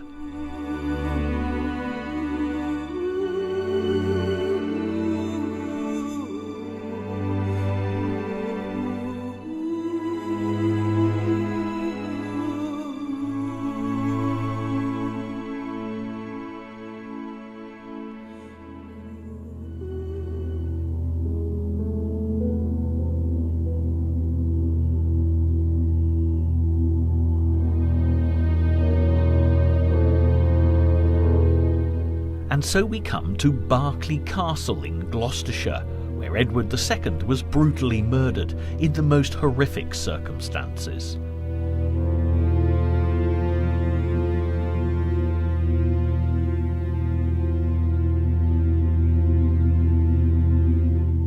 Expected to do his duty, Edward married Isabella of France, and despite his obvious preference for male company, the union produced 4 children.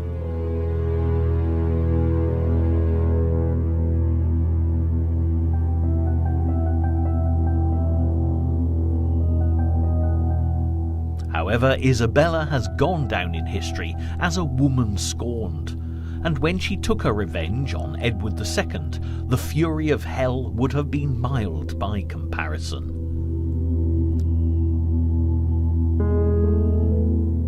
When Isabella fell in love with Roger Mortimer, a sworn enemy of the king, the trouble really started.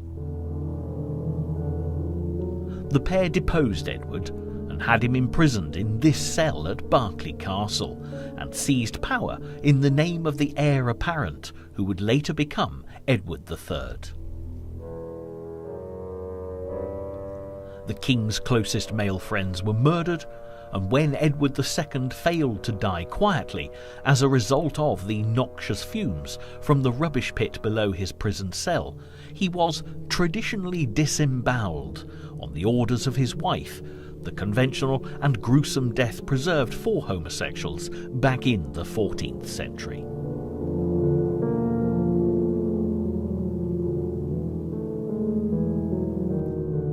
Ironically, when Edward III was old enough to seize power back from his mother, he went on to become a very good king. But when it comes to scandal and conspiracy, it's another Edward, this time the 5th, who's at the heart of a mystery still unsolved to this day.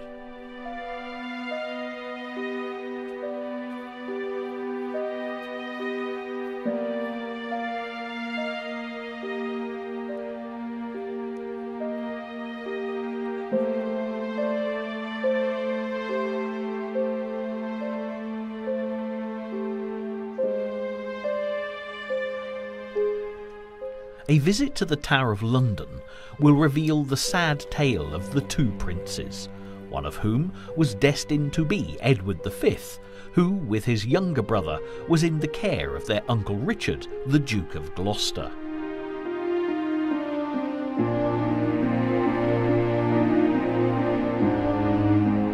On his deathbed, King Edward IV appointed Richard England's protector, and the evidence suggests this would, to use a biblical analogy, have been like entrusting the care of the newborn baby Jesus to King Herod.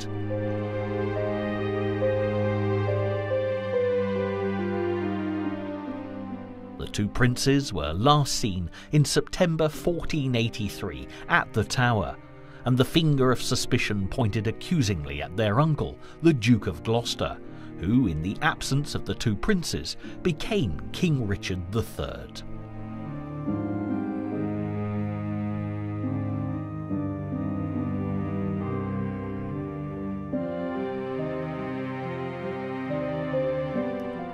Some argue that history has unfairly maligned Richard III, and William Shakespeare's play on the subject did little for the king's PR. But for those who believe in divine justice, his reign lasted just 2 years before he was killed at the Battle of Bosworth Field in 1485.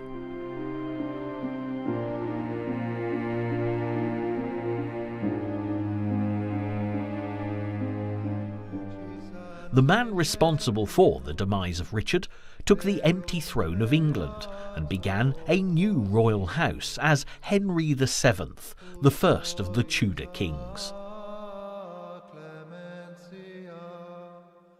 However, although more than capable of scheming and conniving in his own right, it was his second son, Henry, who turned royal scandal and conspiracy into an art form.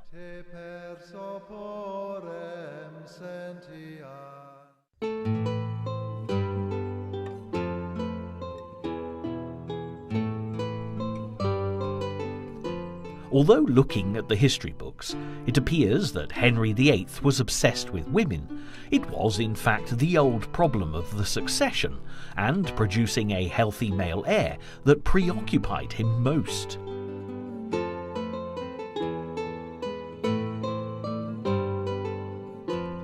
When Henry became king, he inherited the widow of his older brother Arthur, Catherine of Aragon, and a special dispensation from the Pope in Rome allowed them to marry. Sadly for Henry, Catherine failed to produce a son, and despite numerous pregnancies, her only child to survive was a girl, Mary. By this time, Henry realised that Catherine's childbearing days were over, and turned his attention to the young and bewitching Anne Boleyn. Henry now wanted the Pope to overturn his agreement to the marriage with Catherine, so there could be an annulment and the king would be able to marry Anne. The Pope, however, refused, so Henry decided to break from Rome, become head of a new Protestant Church of England, and grant himself a divorce, after which he married Anne, who was already pregnant.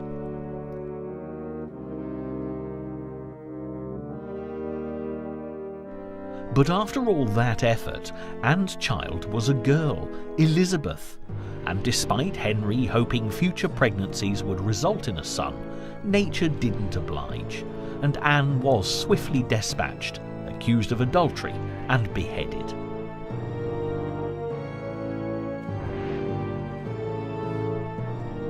Henry's next choice of wife did produce a son, but as she died as a result of the achievement, Henry continued to marry and divorce or behead at will, having an incredible 6 wives in all, before his own death in 1547.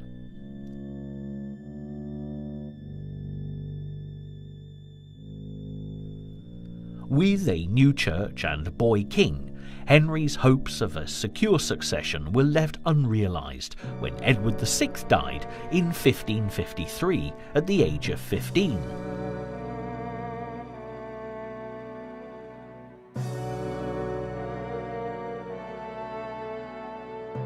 And the Catholics, who'd constantly plotted to restore England to Rome, were ready to support Henry's eldest daughter, Mary, a devout Catholic, in her bid for the throne. The Protestants, however, fought back, manipulating the 16-year-old Lady Jane Grey onto the throne of England, but the unfortunate girl, merely a pawn in an elaborate conspiracy, was deposed by Mary after just 9 days and sent to the Tower of London as a traitor, where she was later executed.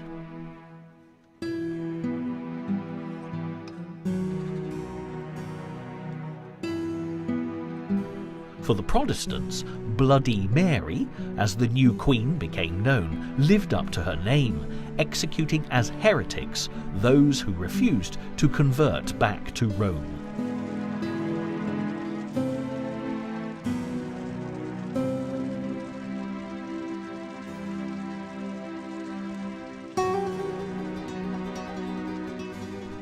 Plots and conspiracies sprung up everywhere, and as Mary's marriage to Philip of Spain failed to produce any issue, the Catholics feared that their power would die with Mary.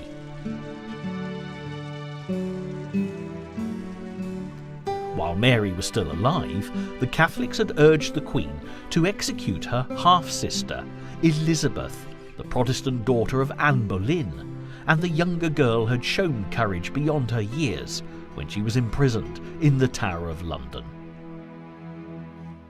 Nevertheless, Mary died before any death warrant could be signed, and Queen Elizabeth I began her reign in 1558, declaring religious tolerance.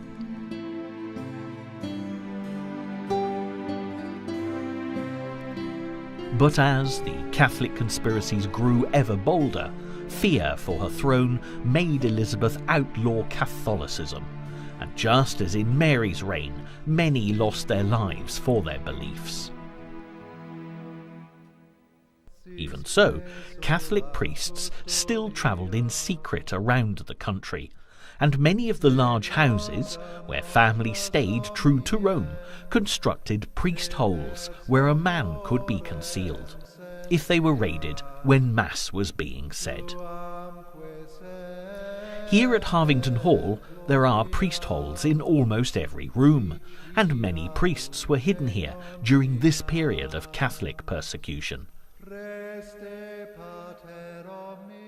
Elizabeth's greatest fear was that the Catholic Queen of Scots, her cousin Mary, who'd been crowned while still a babe in arms, would make an attempt on the English throne as another pawn in the hands of powerful conspirators.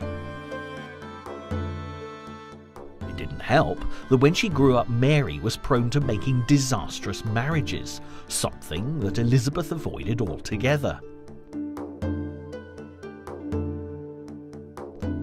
Sadly though, when Mary threw herself on Elizabeth's mercy, the Catholic conspirators were still waiting in the wings, and after years spent moving the Scottish Queen from castle to castle, Elizabeth ordered Mary's execution, convinced she was guilty of treason.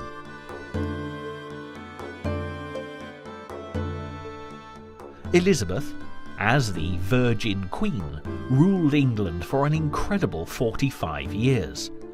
But the downside of self-inflicted spinsterhood was the distinct lack of an heir.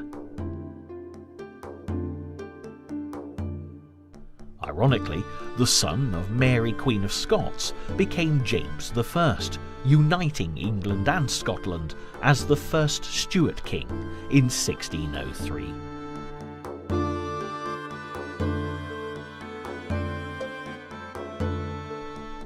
And still, the conspiracies over religion continued, as in 1605, the Catholic Guy Fawkes attempted to blow up the Houses of Parliament with the king inside. However, as we all celebrate burning Guy Fawkes on the bonfire every November the 5th, the gunpowder plot didn't succeed.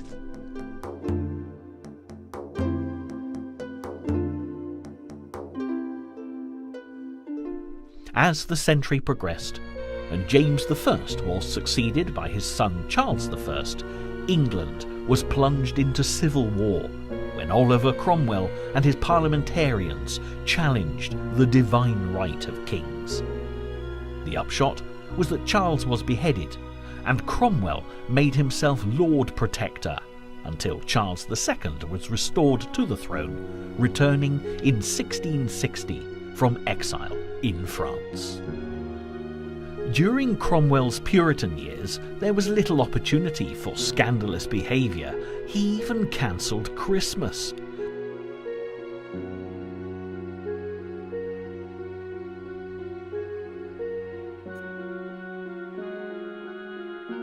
But Charles II certainly put the merry back into monarch, as this is how he became known. There were scandals aplenty, which were at times controversial, but his love for his favourite mistress, the actress Nell Gwynn, only endeared him to his people. Charles's dying words were allegedly, "Let not poor Nelly starve." and as he set a precedent for very public royal affairs, the stage was set for a new era.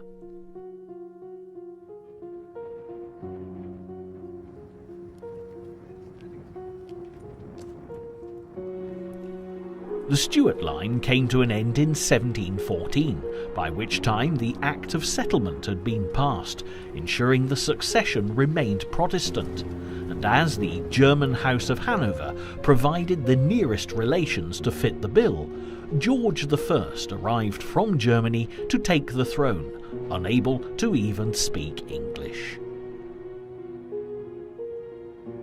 For many people in the newly united kingdom, this was not a popular choice, and a Jacobite rising in Scotland, fuelled by the Catholic members of the Stuart line, unhappy about their exclusion from the line of succession, served notice that more trouble was ahead.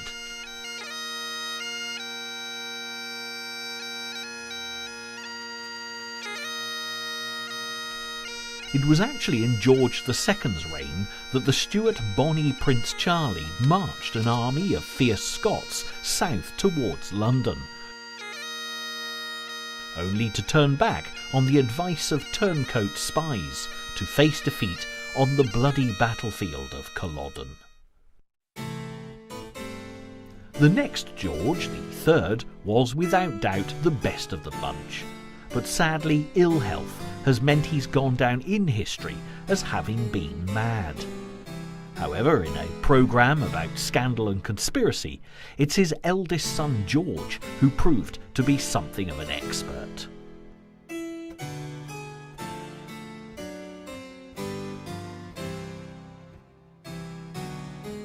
As a young man, the Prince of Wales was handsome and dashing, but his father despaired of his behaviour. He ran up colossal debts, gambling and entertaining, and he regularly featured in the newspapers of the day because of his scandalous affairs with a succession of mistresses. In fact, in 1785, after failing to seduce a Catholic lady who'd taken his fancy, he actually married her, quite illegally, in order to win her over. The lady in question, Maria Fitzherbert, is perhaps the best known of George's mistresses, not least because of the property he bought in the seaside resort of Brighton to house his secret bride.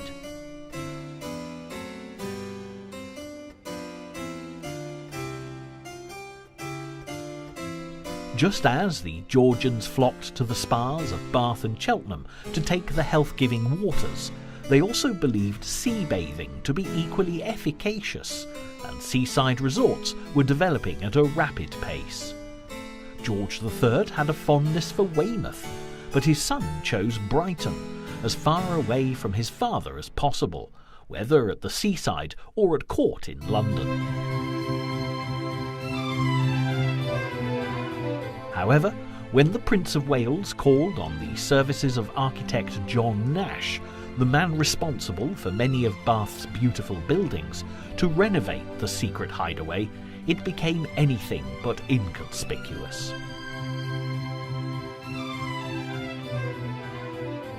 The exotic palace, complete with onion domes and spires, took 35 years to create, and today visitors to Brighton Pavilion can still marvel at the opulence and extravagance of this spectacularly spendthrift Prince of Wales.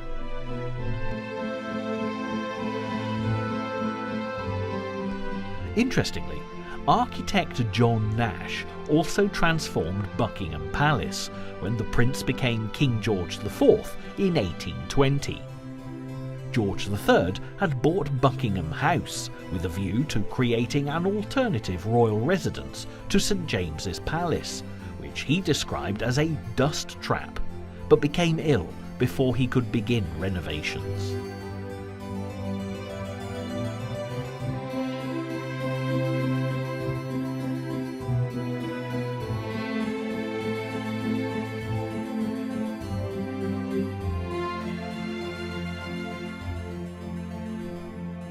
John Nash took almost 20 years to complete the project, and the amount of time he was kept busy at both Brighton Pavilion and Buckingham Palace fueled considerable gossip, as it's been suggested that George IV had a great fondness for the gentleman's wife. The only reason that George, while still Prince of Wales, was prevailed upon to marry a suitable bride was the fact that Parliament agreed to pay off his enormous debts if he did so. His marriage to Mrs. Fitzherbert 10 years earlier, as we know, was illegal, so nothing stood in the way. But when he met his new bride-to-be, Caroline of Brunswick, he evidently wished that someone would come up with just cause why they should not be lawfully joined together at the wedding ceremony. The couple hated each other on sight, and although the marriage was consummated, producing a daughter, they were unable to live together, and over the years the infidelities of both parties were sensationally reported in the press. We know that public opinion turned against the future George IV because of his treatment of his wife, and when Caroline actually wrote to the newspapers to give her version of events, the novelist Jane Austen commented upon the situation in one of her letters, saying, "I suppose all the world is sitting in judgment on the Princess of Wales' letter, poor woman. I shall support her as long as I can, because she is a woman, and because I hate her husband." Stern words indeed, and as George IV turned from a handsome youth into a grossly overweight, dissolute man as a consequence of overindulgence, his health deteriorated, and as his only legitimate daughter, Princess Charlotte, predeceased him, when he died, the throne passed to his younger, but not by much, brother.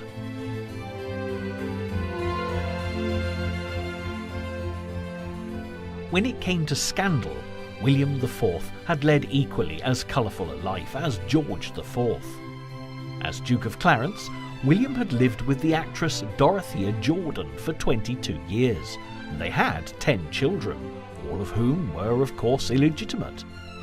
Like his older brother, his financial troubles led him to marry a suitable bride, and as Princess Charlotte, George IV's heir had died in childbirth, the race was on between the lesser royals to come up with a legitimate offspring. But well into his 50s, despite his younger bride, there was no surviving issue. When William became king in 1830, he was 64, and with the nickname Silly Billy, you can immediately work out how his public perceived him. And when he died in 1837, the British people must have wondered what manner of monarch the House of Hanover would produce next.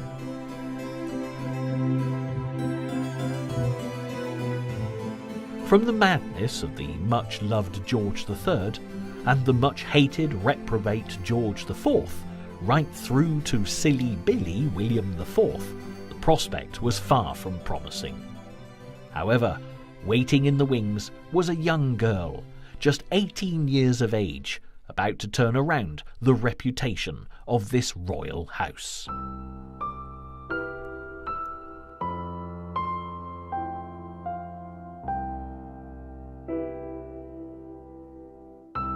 We are, of course, talking about Queen Victoria, possibly the most respectable of all British monarchs.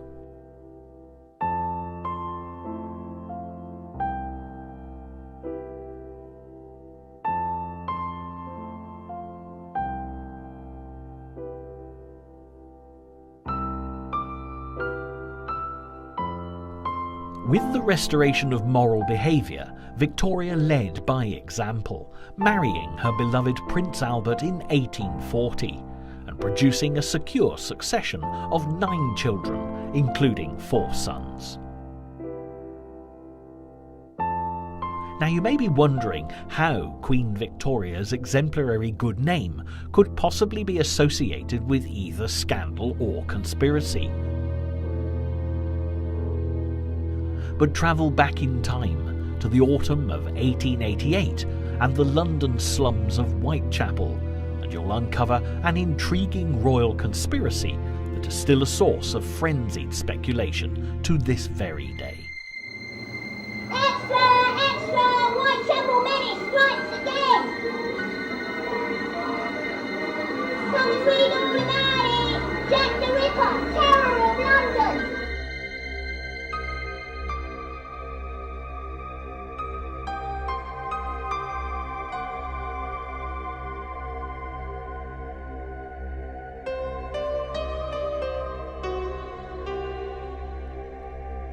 When a woman's body was discovered on the 7th of August 1888 in Gunthorpe Street, that back then was known as George Yard, nobody really paid much attention. The attack on Martha Tabram had been brutal. She'd been stabbed 39 times in the throat, chest and abdomen. But this was one of the most deprived districts of the city. Murder was commonplace, and an occupational hazard for prostitutes, Martha's unfortunate profession. Then, on August the 31st, in Bucks Row, now Durward Street, another woman's body was discovered. Polly Nichols was also a prostitute, and although the cause of death was most likely strangulation, her throat had been slashed from ear to ear and her body horribly mutilated. Only when Annie Chapman's body was discovered on September the 8th in Hanbury Street did alarm bells start to ring. Annie too had been a prostitute, and with her throat cut and intestines ripped out, fears that a brutal serial killer was on the loose became widespread. The police did what they could, but progress was slow, and when a letter arrived on the 27th of September, written in blood by someone claiming to be the culprit, signed Jack the Ripper, an evil killer became a press sensation and a household name. Weeks passed, and all went relatively quiet until the night of the 30th of September, when two prostitutes were found murdered, quite literally, within hours of each other. The first, known as Long Liz, had had her throat cut, but the second, Catherine Eddowes, found in Mitre Square, was horribly mutilated with body parts, including a kidney, removed.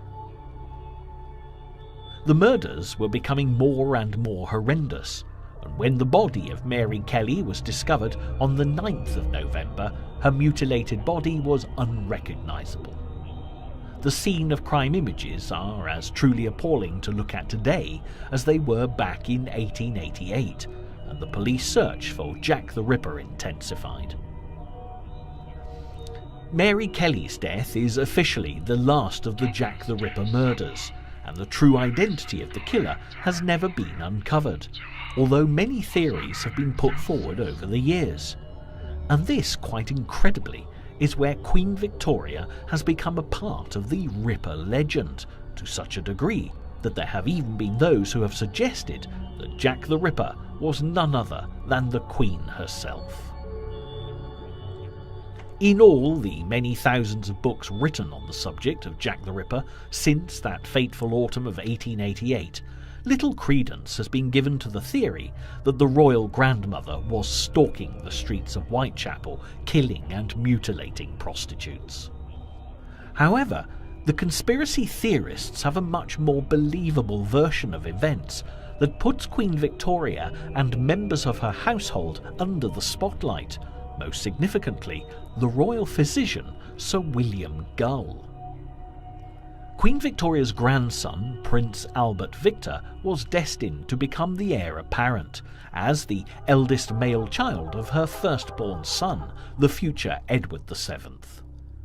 Many in the family, including Queen Victoria and the boy's father, seem to have thought him to be retarded, but that didn't prevent him from being connected to a number of scandals, including fathering an illegitimate son and involvement in the Cleveland Street scandal, where police uncovered a male brothel. However, the most publicised story about him came to prominence in the 1960s and 70s, which connected the royal grandson to the Ripper murders. Prince Albert Victor, or so the story goes, was sent to the Whitechapel studios of artist Walter Sickert to learn how to paint. While there, he fell in love with one of Sickart's models, a common shop girl, who he married in secret and had a child with. The hypothesis was that one of the witnesses at the wedding was Mary Kelly, a friend of the bride, who upon recognising the royal bridegroom attempted to blackmail the government.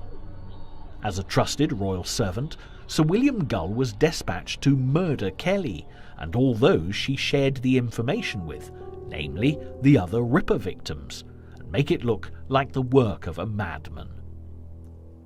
The explanation for the night of the double murder was mistaken identity, which is why Long Liz wasn't mutilated, but the whole Ripper and the royal story is frequently put down to urban legend, and of course has provided the plot for any number of Jack the Ripper movies.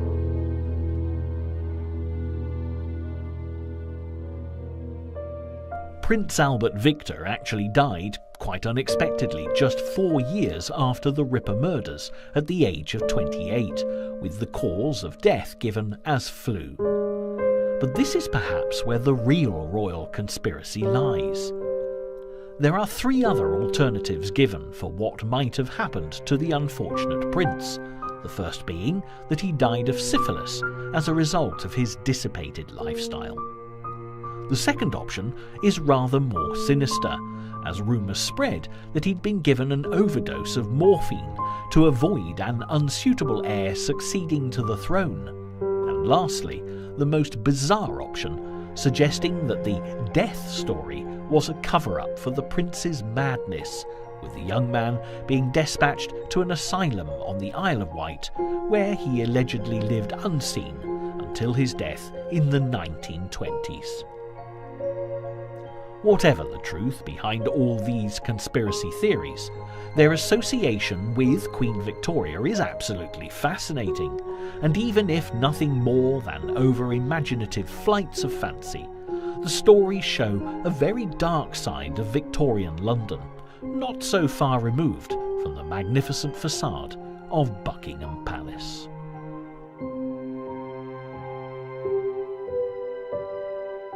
As we've now travelled at great speed through history, a pattern has emerged when a monarch is on the throne for a very long time and a Prince of Wales is kept in waiting.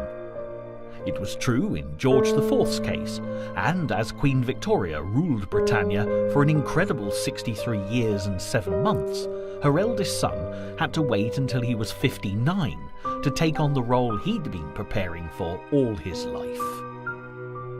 After the stern morality, well, on the surface at least, of the Victorian age, the dawn of the Edwardian era, which began when the Queen died in 1901, couldn't have been more different. The new king, who greatly enjoyed his country estate at Sandringham, was nevertheless at the heart of every grand, glittering society occasion, and just had been the case when he was Prince of Wales. Wherever Edward VII was to be found, scandal was never too far away. In the early days, to try and curb the wild behaviour of the Prince of Wales, Queen Victoria decided he should be married as quickly as possible to a suitable princess, and Alexandra of Denmark was selected. Fortunately for the prince, Alexandra was beautiful and affectionate, but unable to control her young husband's wild ways, especially with the ladies, and she tolerated his affairs. When asked in later years about this, she always replied that he loved her best, and the truth is, he probably did. Even so, throughout his entire married life, Edward VII kept numerous mistresses. Actresses like Lily Langtry and Sarah Bernhardt, along with various socialites, including the famous American beauty Jenny Jerome, later Lady Randolph Churchill, and mother of Britain's World War II Prime Minister Winston, were great favourites. In fact, his last mistress, Alice Keppel, was even admitted by Queen Alexandra to Buckingham Palace to be at the King's deathbed in 1910. Now, as we already know, King Edward's eldest son, Prince Albert Victor, died at the age of 28, shortly after the Ripper murders, and the throne passed to Edward's second son, who became King George V. The people of Britain felt a great sense of loss at the old king's passing, despite all the scandals, and as the new king enjoyed a contented married life with Queen Mary, the princess who'd been his older brother's fiancée at the time of his death, the years between 1910 and 1936 were characterised by dignified royal stability.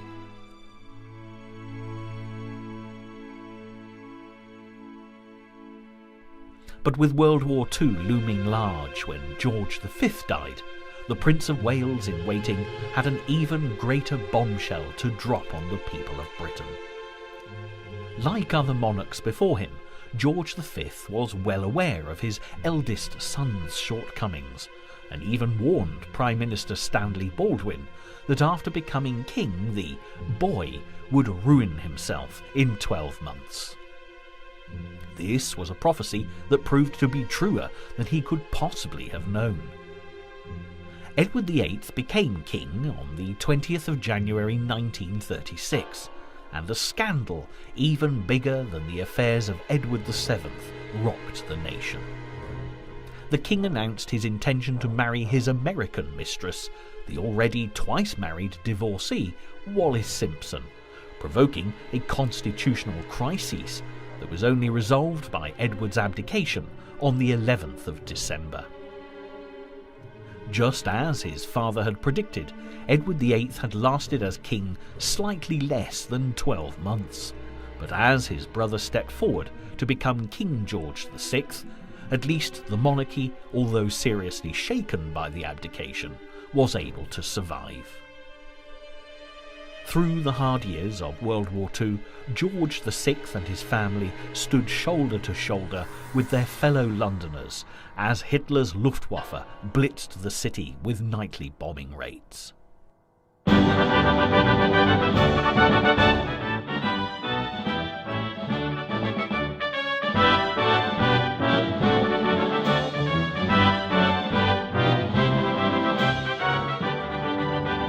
when the war was over, the royal family celebrated with their people as a new age of hope dawned.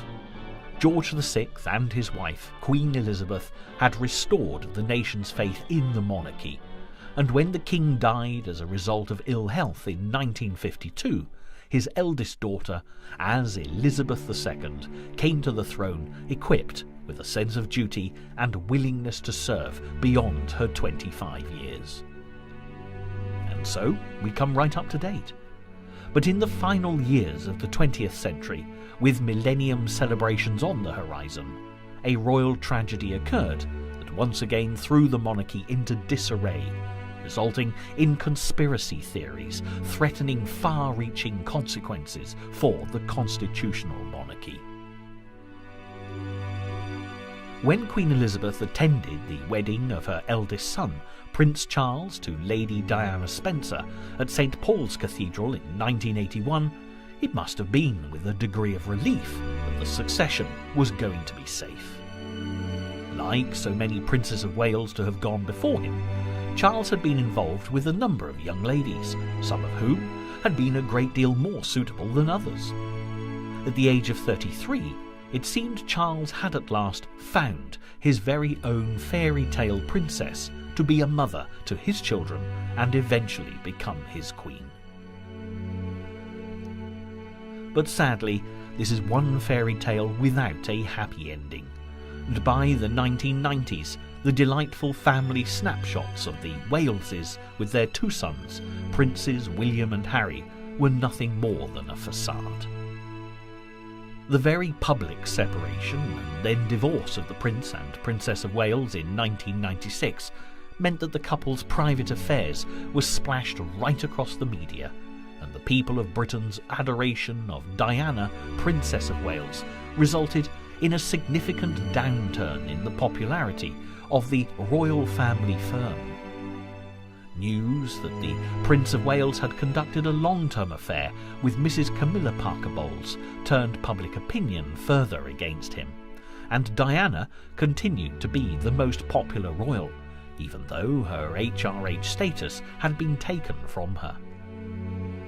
Ironically, the situation was far more complex, and there were faults on both sides. But for the die-hard conspiracists, the fact that Camilla also happens to be the great-granddaughter of Alice Keppel, the royal mistress allowed to be at the deathbed of Edward VII, history has indeed repeated itself.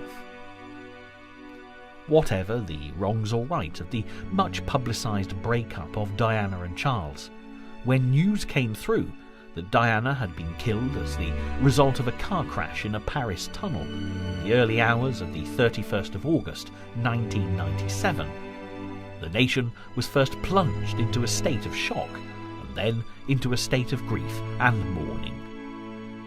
Although the findings suggest this was a tragic accident, how or why the princess came to be killed so unexpectedly has continued to be subject of both intense investigation and even greater speculation, with conspiracy theories around every corner you turn. But as Diana, Princess of Wales, rests in peace on an island at Althorpe, her ancestral home, who can say what the future will reveal about this ongoing royal saga, and for that matter, any of the other scandals and conspiracies featured in this programme. Like the memory of Diana, Princess of Wales, a good story never dies. Down through the ages, it only improves with keeping and, of course, retelling.